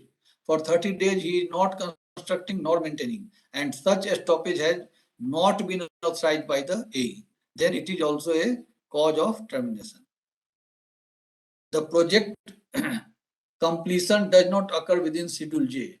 Suppose project completion is 730 days and it has not completed within the Schedule J 730 days. So it is also a cause of termination. Failure to complete the punch list item within a specified period. If punch list item is not completed within the timeline given, it is also a cause of termination. The contractor fails to rectify any defects within the time specified. Suppose the contractor fails to rectify any defect within the time specified in contract agreement or as directed by E. Suppose a defect was to be rectified within 30 days and it was not rectified by him, it is also a cause of termination. The next is the contractor subcontract the work or any part in violation of this agreement or assigns any part of the work or the maintenance without the prior approval of the authority. It means contractor has subcontracted without permission from the authority or the maintenance without the prior approval of the authority. It is also a cause for termination. The contractor creates any encumbrance in breach of this CA. The contractor creates any encumbrance, it is also a point of termination. An execution levied on any of the asset of the contractor has caused a material adverse effect. It is also a cause of termination. Similarly, up to our MCA, it is given in MCA, you can go through it. These are the cause on which you can terminate the contractor. Termination for authority default. The event that any of the defaults specified below shall have occurred. In the event that any of the default specified below shall have occurred and the authority fails to cure such default within a cure period of 90 days, these are the defaults of authority now. Those were the defaults of contractor. Now these are the defaults of authority for termination. First, the authority commits a material default in complying with any of the provision of this agreement and such default has a material adverse effect on the contractor. Then it will be a termination point, a cause of termination. Second, the authority has failed to make payment of any amount due and payable to the contractor within the specified period. Within the specified period, authority has failed to make payment. Third, the authority has failed to provide within a period of 180 days from the appointed date the environmental clearance. Suppose environmental clearances have not been provided within 180 days from the appointed date, it is also a cause of termination. The authority becomes bankrupt or insolvent. Bankrupt or insolvent means it is not going to pay anything to the contractor. Then it is a cause of termination. The authority repudiates, that means it denies this agreement. It is also a cause of termination. Requirement after termination. Upon termination of this agreement, the contractor shall comply with and conform to the following. deliver to the authority all plants and materials. Upon termination of this agreement, the contractor, what contractor has to do? The contractor shall comply with and conform to the following. First, deliver to the authority all materials. Deliver all relevant records, reports, intellectual property, and other licenses pertaining to the works, maintenance, other design documents. Third, transfer and or deliver all applicable permits to the extent permissible under applicable law.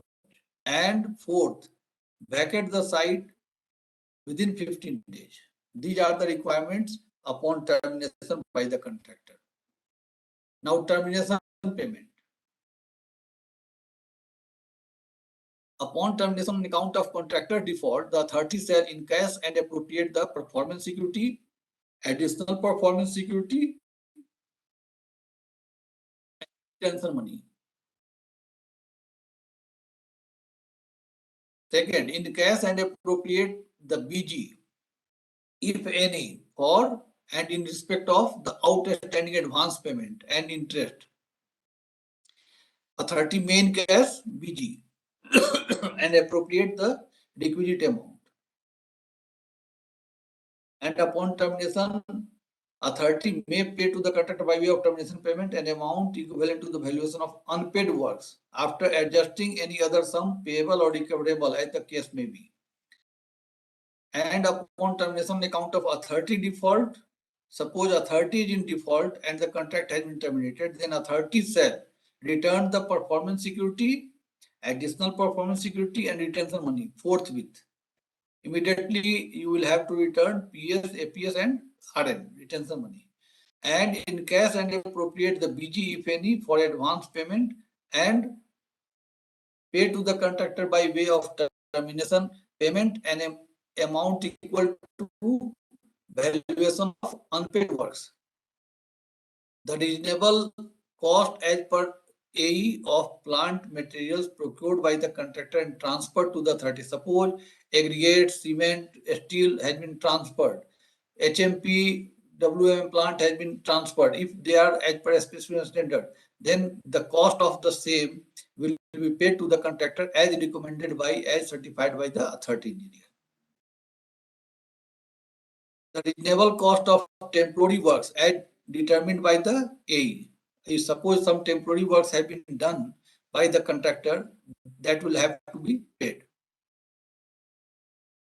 10% of the cost of works and maintenance that are not commenced or not completed.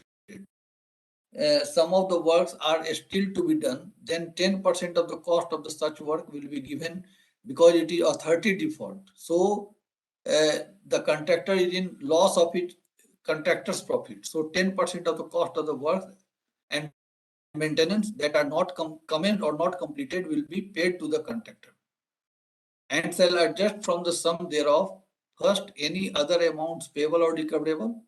But while paying these things, authority will adjust any other amounts payable or recoverable as per this agreement. And second, all taxes due to be deducted at source. All the taxes which are due for payment will be deducted.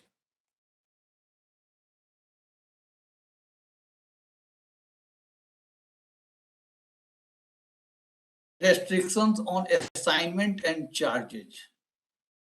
This agreement shall not be assigned by the contractor to any person. This agreement cannot be assigned by the contractor to any person, save and except with the prior consent in writing of the authority. Second is hypothecation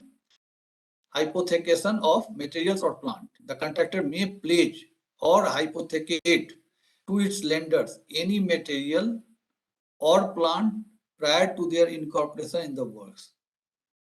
Further, the contractor may by written notice to the authority assign its right to receive payments either absolutely or by way of charge to any person providing financing to the contractor in connection with the performance of the contractor's obligation. It means the contractor may pledge or hypothecate to lenders. Suppose plant and machinery have been hypothecated. It means some lender has given money and it has been made in his name, and he can get payment if the contractor writes so, authorizes the same to the authority. The contractor acknowledges that any such assignment by the contractor shall not relieve the contractor from any obligation due, any obligations, duty, or responsibility under this agreement. In this case, payment will be made as per their request to the person lender, but overall obligations and liability will lie with the contractor as per this agreement. Now, general indemnity. Indemnity means protect. The contractor will indemnify, protect, defend, save, and hold harmless the authority and its officers, servants, agents, government instrumentalities against any and all suits, proceedings, actions, demands, and third-party claims for any loss, damage, cost, and expense of whatever kind and nature, except to the extent that any such suits, proceedings, actions, demands, and claims have arisen due to any negligent act or omission of breach or default of this agreement on the part of the authority indemnified person. It means the contractor will indemnify, that is, defend and save and hold harmless the authority persons, except when authority has done something wrong with the contractor for this. Otherwise, he will keep harmless, protect. Indemnity by the contractor without limiting the generality, the contractor shall fully indemnify, hold harmless, and defend the authority and the authority indemnified persons from and against any and all loss and or damages arising out of or with respect to following. First, failure of the contractor to comply with applicable laws and applicable permit. Second, payment of taxes required to be made by the contractor in respect of the income or other taxes of the subcontractor, supplier, and representatives. Third, non-payment of amount due because of materials or services furnished to the contractor on any of its subcontractor which are payable by the contractor or any of its subcontractors. For following things, it will indemnify the authority person. Survival on termination. This clause, the above clause which I have just read out, is will survive even after termination. The provision of this Article 25 will survive termination. Now, dispute resolution. Dispute resolution is very much important. I am taking a break of 1 minute. I am just coming.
Yes.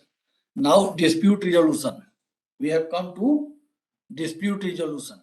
Any dispute difference or controversy of whatever nature, whosoever arising, howsoever arising, that is known as the dispute. It is termed as dispute, shall in the first instance be attempted to be resolved amicably in accordance with the conciliation procedure as per clause 26.2. First is conciliation. Conciliation means amicable settlement.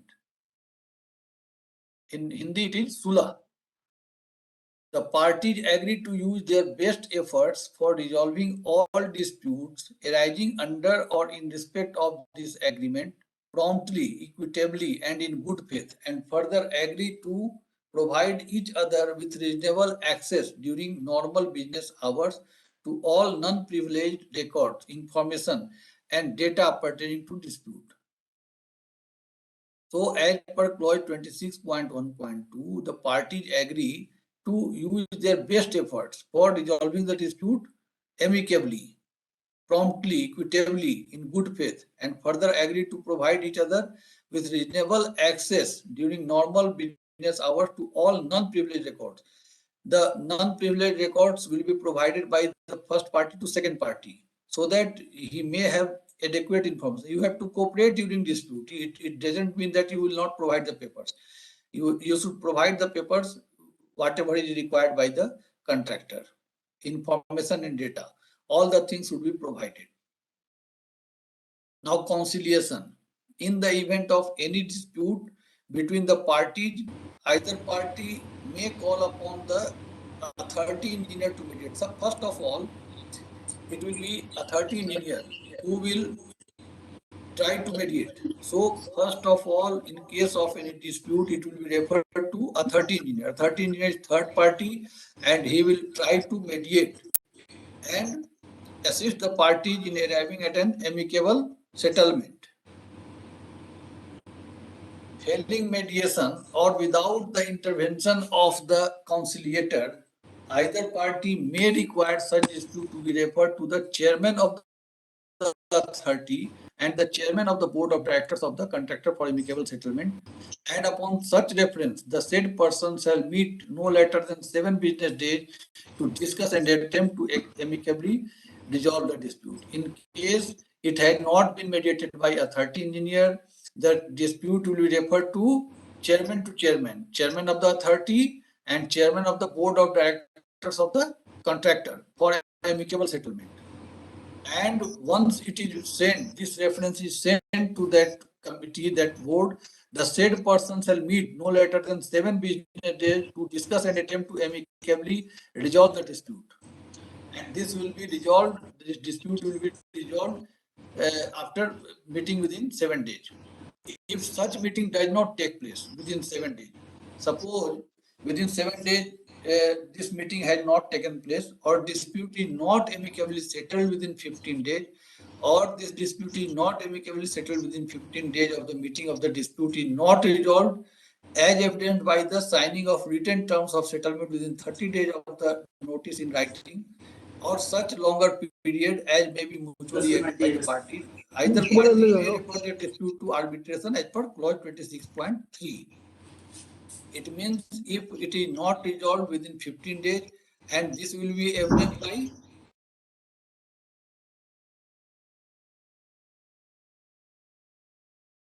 will be signed within 30 days. If it is not signed, it means it has not been mutually agreed, amicable settlement has not arrived, and then this case may be referred to arbitration as per clause 26.3. But before resorting to such arbitration, before sending it to arbitration tribunal, the arbitral tribunal, the parties agreed to explore conciliation by the conciliation committee of independent experts set up by the authority. Okay. 3 conciliation committees, CCI 1, 2, and 3, has been made by the government, MORTH and NHAI. And the matter before going to arbitration can be sent to any of the CCI, any of the conciliation committee of independent experts. This case, this dispute can be referred, and this will be settled by the conciliation committee of independent experts before going to arbitration.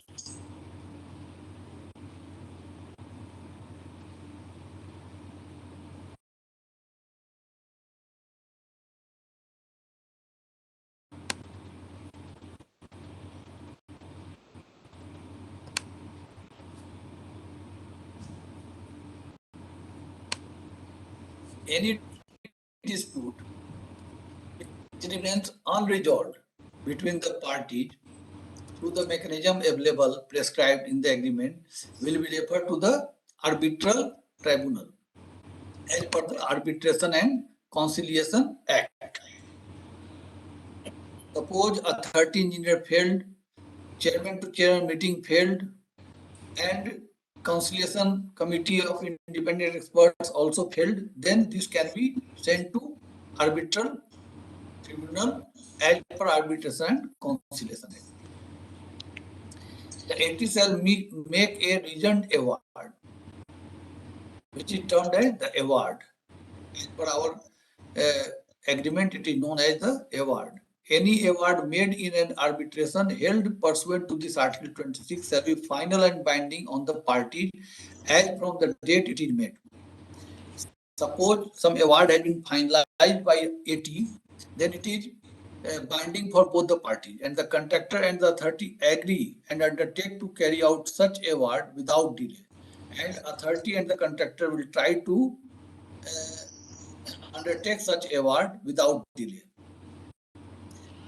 The contractor and the authority agree that an award may be enforced against the contractor and or the authority as the case may be, and their respective assets wherever situated. It means both the party agree that the award may be enforced against the contractor and or authority as the case may be, and their respective assets wherever situated.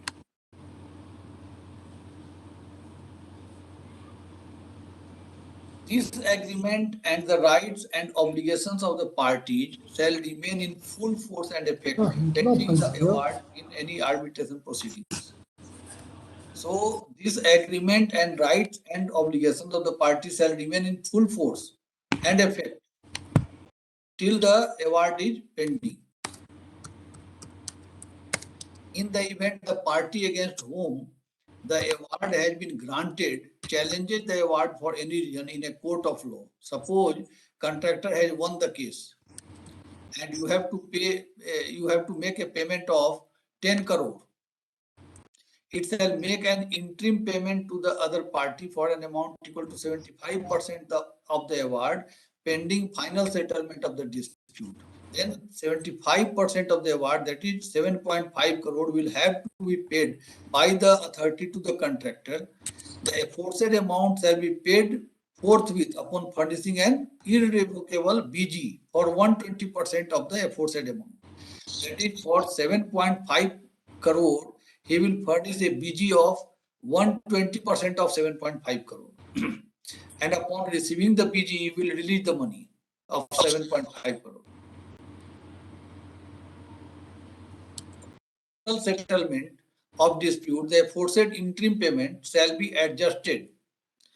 After final settlement, this amount will be adjusted and any balance amount due to be paid or returned shall be paid or returned with interest calculated at the rate of 10% per annum from the date of interim payment to the date of final settlement of such award. After that, suppose interim payment of 7.5 crore has already been made and it became only 6 crore at final settlement, then 1.5 crore along with 10% interest will be refunded by the contractor to the authority. This is the case. Okay.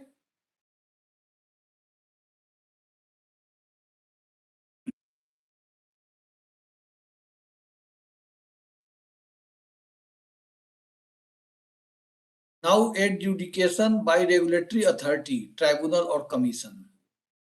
In the event of constitution of a statutory regulatory authority, tribunal or commission as the case may be, with power to adjudicate upon dispute between the contractor and the authority. All disputes arising after such constitution shall, instead of reference to arbitration under clause 26.3, be adjudicated upon by such regulatory authority, tribunal, or commission, and all references to dispute resolution procedure shall be construed accordingly. Actually, Ministry of Road Transport and Highway is going to form a body, regulatory authority, tribunal, or commission, and all the conciliation, arbitration, or all the things will be referred to that body for adjudication. This is why this clause has been inserted. Although it has not yet been formed, but it has been kept in the agreement for the safety. Suppose this regulatory authority or tribunal or commission is formed by the government, then all the dispute will be referred to this authority only. For the avoidance of doubt, the party here to agree that the adjudication hereunder shall not be final and binding until an appeal against such adjudication has been decided by an appellate tribunal or court of competent jurisdiction, as the case may be, or no such appeal has been preferred within the time specified in the. Then the decision taken by this authority will not be binding until it has been decided by AT, or it has been challenged within a court of competent authority, or it has not been challenged within the time limit. Only then it will be final. So this is also a very important thing, that this authority need to be formed very urgently by the ministry. So once it is made, all such disputes will be referred to this authority only, and they will decide. Now, I think I have finished all the things. Any question, any query, you are most welcome. You can ask any question from me. Sir, Yes. good afternoon, sir. Actually, I was just query regarding one of the case. Good afternoon. I'm just Ask. getting with example only. Sir, for example, if we have in our contract, if we have around 2.2 kilometers of viaduct, Yes. and as per the clause of schedule 4.1 of schedule B, the contractor has the liability to survey, investigate, and design and engineer the project highway, and will Yes. decide how much kilometer of viaduct would be finalized. Like for example, he finalized around 1.8 kilometers, right, sir? Instead of Apart 2.2 from, kilometer.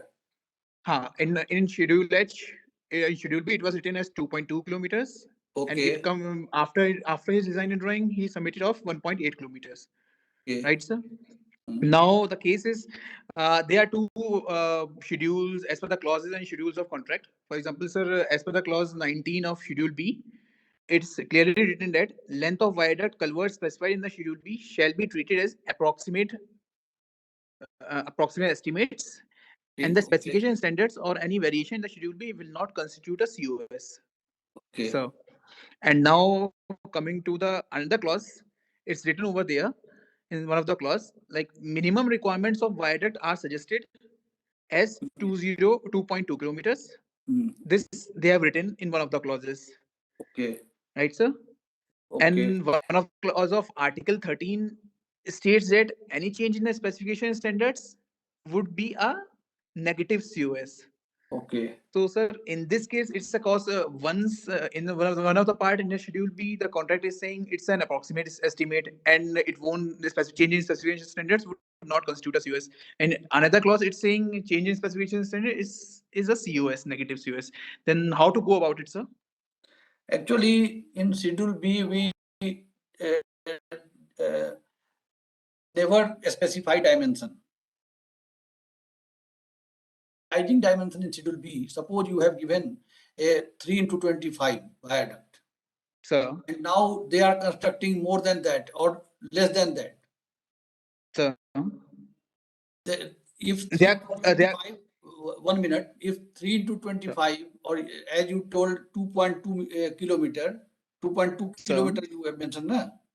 sir, Then it should not be lessened. It should not be shortened, because it has already been finalized by the authority that this should be the minimum length of the viaduct.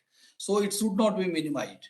And suppose it is very much essential, and it is agreed by the authority, then in that case it will be a negative change of scope. Okay. So in this case, sir, this clause 19 of Schedule B won't held matlab like valid. See, That's if you please have a common sense. The clauses so have been formed by you only, and it is right, for sir. the benefit of authority and contractor that every item, every clause should be written. But go to the site. Instead Sir, of 2.2 kilometer, if it can be done by 1.6 kilometer, it should be constructed 1.6 kilometer, but the contractor is constructing 1.6 kilometer only instead of 2.2 kilometers. So change of scope, negative change of scope must be there. must be there. Okay, sir. Yes, Sir, in one of my experience there, like for example, the start and the end point of tunnels are fixed, right, sir? yes, yes. And right, sir. And in one of the case, I've seen they are saying ki minimum requirement of length of the tunnel is not fixed as per the contract. But the Okay. schedules, as I have quoted about the clause 19 of Schedule B and the clause 13.1 of Article 13 are there, right, sir? And if the length Yes. of the viaduct is decreasing as compared to the that's been written in the Schedule B, then in that case, what would be the, sir, resolution for this case? See, here it is also the same thing that if you have defined that it is a So, 5 kilometer long tunnel and the contractor is constructing only 3 so kilometer tunnel, it should be a hello, negative change of scope. Otherwise, it should not be hello. mentioned Can because you hear if me, you sir? are not sure, see, you are not preparing DPR. When you are not preparing DPR, how can you define that it should be 5 kilometer long or 3 kilometer long? Until unless you are sure, you should not mention it in Schedule B. And Sir, if sir, if may I, sir? 3 kilometers has been constructed and has been agreed by authority, engineer and authority, then it should be a negative change of scope. But this should not be mentioned in Schedule B in such cases. Okay. And if in the DPR it's written over there that it's around, for example, I would say, for example, it's a 5 kilometers tunnel, but after in the DPR, but DPR, after you when are not EPC, preparing DPR. Mind it. In right, sir, case right, of sir. EPC contract on model So, EPC, we are not going to construct DPR. We are just doing feasibility report. And so design need to be done by the contractor. It is not BOT. agreed, sir. So it is the contractor who had to design, and based on his design, you have to approve. Your authority engineer will recommend, and you will approve. And on the basis Sir, of that, contractor will prepare Schedule H, and you will approve. Authority engineer will approve. So there is no question because you have not prepared DPR. You are not sure what is the length, what is the span arrangement because you have not designed bridge, neither you have designed tunnel nor you have sir, designed any structure. So you should not specify the dimension until unless you are sure because you have not prepared DPR. We are not going to prepare DPR in case of PPC. Only feasibility report is done. sir, if any case, sir, it's been written approximate length is being given, but now it's being reduced as per the EPC contractor, then what should be the case, sir, if It he's all saying depends upon you. It all depends upon authority, engineer, contractor, and authority. sir, Suppose it is in good faith, you can give it to the contractor. So that contractor may not be in a loss. But if contractor is in benefit, you can reduce it. So you must be very much wise as far as agreement is concerned. You must be very much wise. What is the best should be done. sir, Our aim is not to keep the contractor in loss, sir, or also we don't want to have a enormous profit by the contractor. So sir, whatever is the right as per site conditions should be allowed. But in case of Schedule B, it should not be mentioned until unless you have prepared DPR. But we are not preparing DPR in case of PPC. sir. So Okay. negative changes would be there. Yes, yes. Right, sir. Thank you, sir. Thank you. Okay, any other question? Sir, Hmm. in the chapter of COS, chapter 13, you Okay. told that after determination of COS, Hmm. authority can ask the contractor to proceed for work if he is not agreeing upon the rate determined, and Yes, that will be penalized after dispute resolution. yes, yes. In the next 13.51 perhaps, you Hmm. told that if they are not agreeing upon the rate, authority can go for open tender. Okay. So in which case, which one will be applied? Suppose a culvert is to be constructed as COS, change of scope, Okay. or a minor bridge is to be constructed, and suppose its cost is 10 crore. The contractor says that it is 12 crore. I will not execute on 10 crore. This is not a good rate. Okay? Sir. Then he will be asked to refer the case to dispute resolution and do the work as per 10 crore. But in case he refuses to do on 10 crore, then you can bid for the 10 crore project.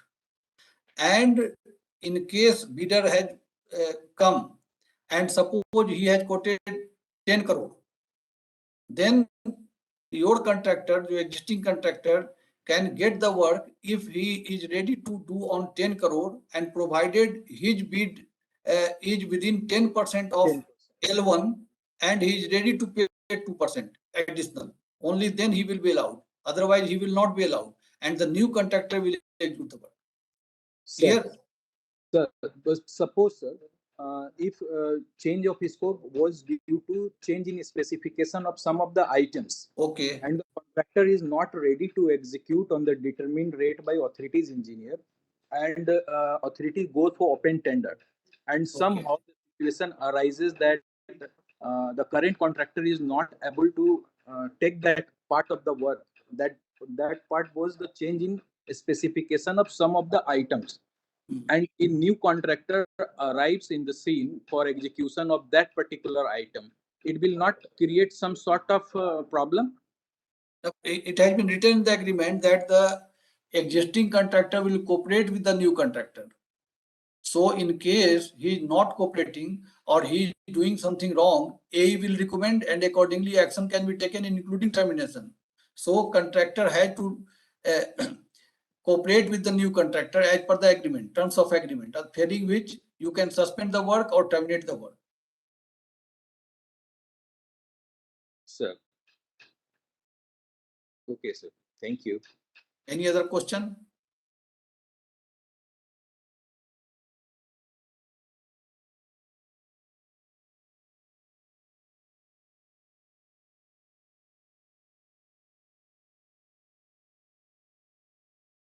You people are paying price adjustment or not? In case of EPC, you are paying price adjustment for construction as well as maintenance or not? Anybody can tell? And GST is also to be paid extra.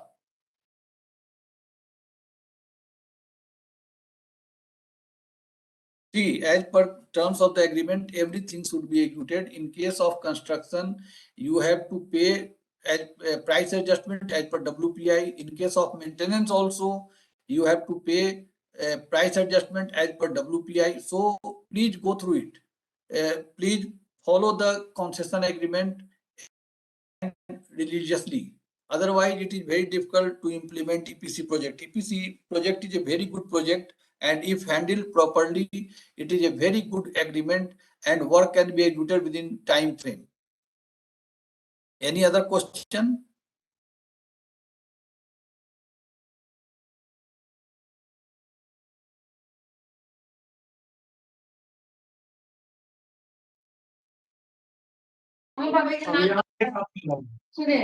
Participants are again requested, if you have any questions, please ask your questions.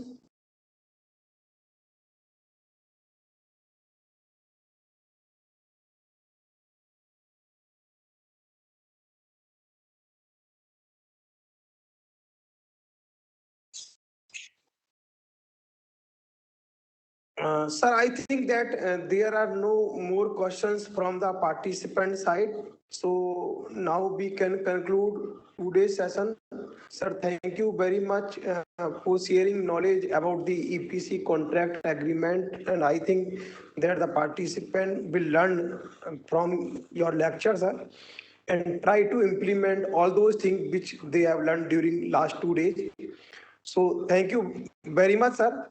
And also thank you very much for the participant also. They interact with our faculty, sir. Okay, So thank you very much, Gupta ji, IAHE, and all the participants for participating in a very nice manner. I have tried to give all the things to you, and you can ask questions even after expiry of this session. You can send me the questions on my mail or my phone number, which are available with the IAHE. Thank you once again. Okay, sir. Thank you very much.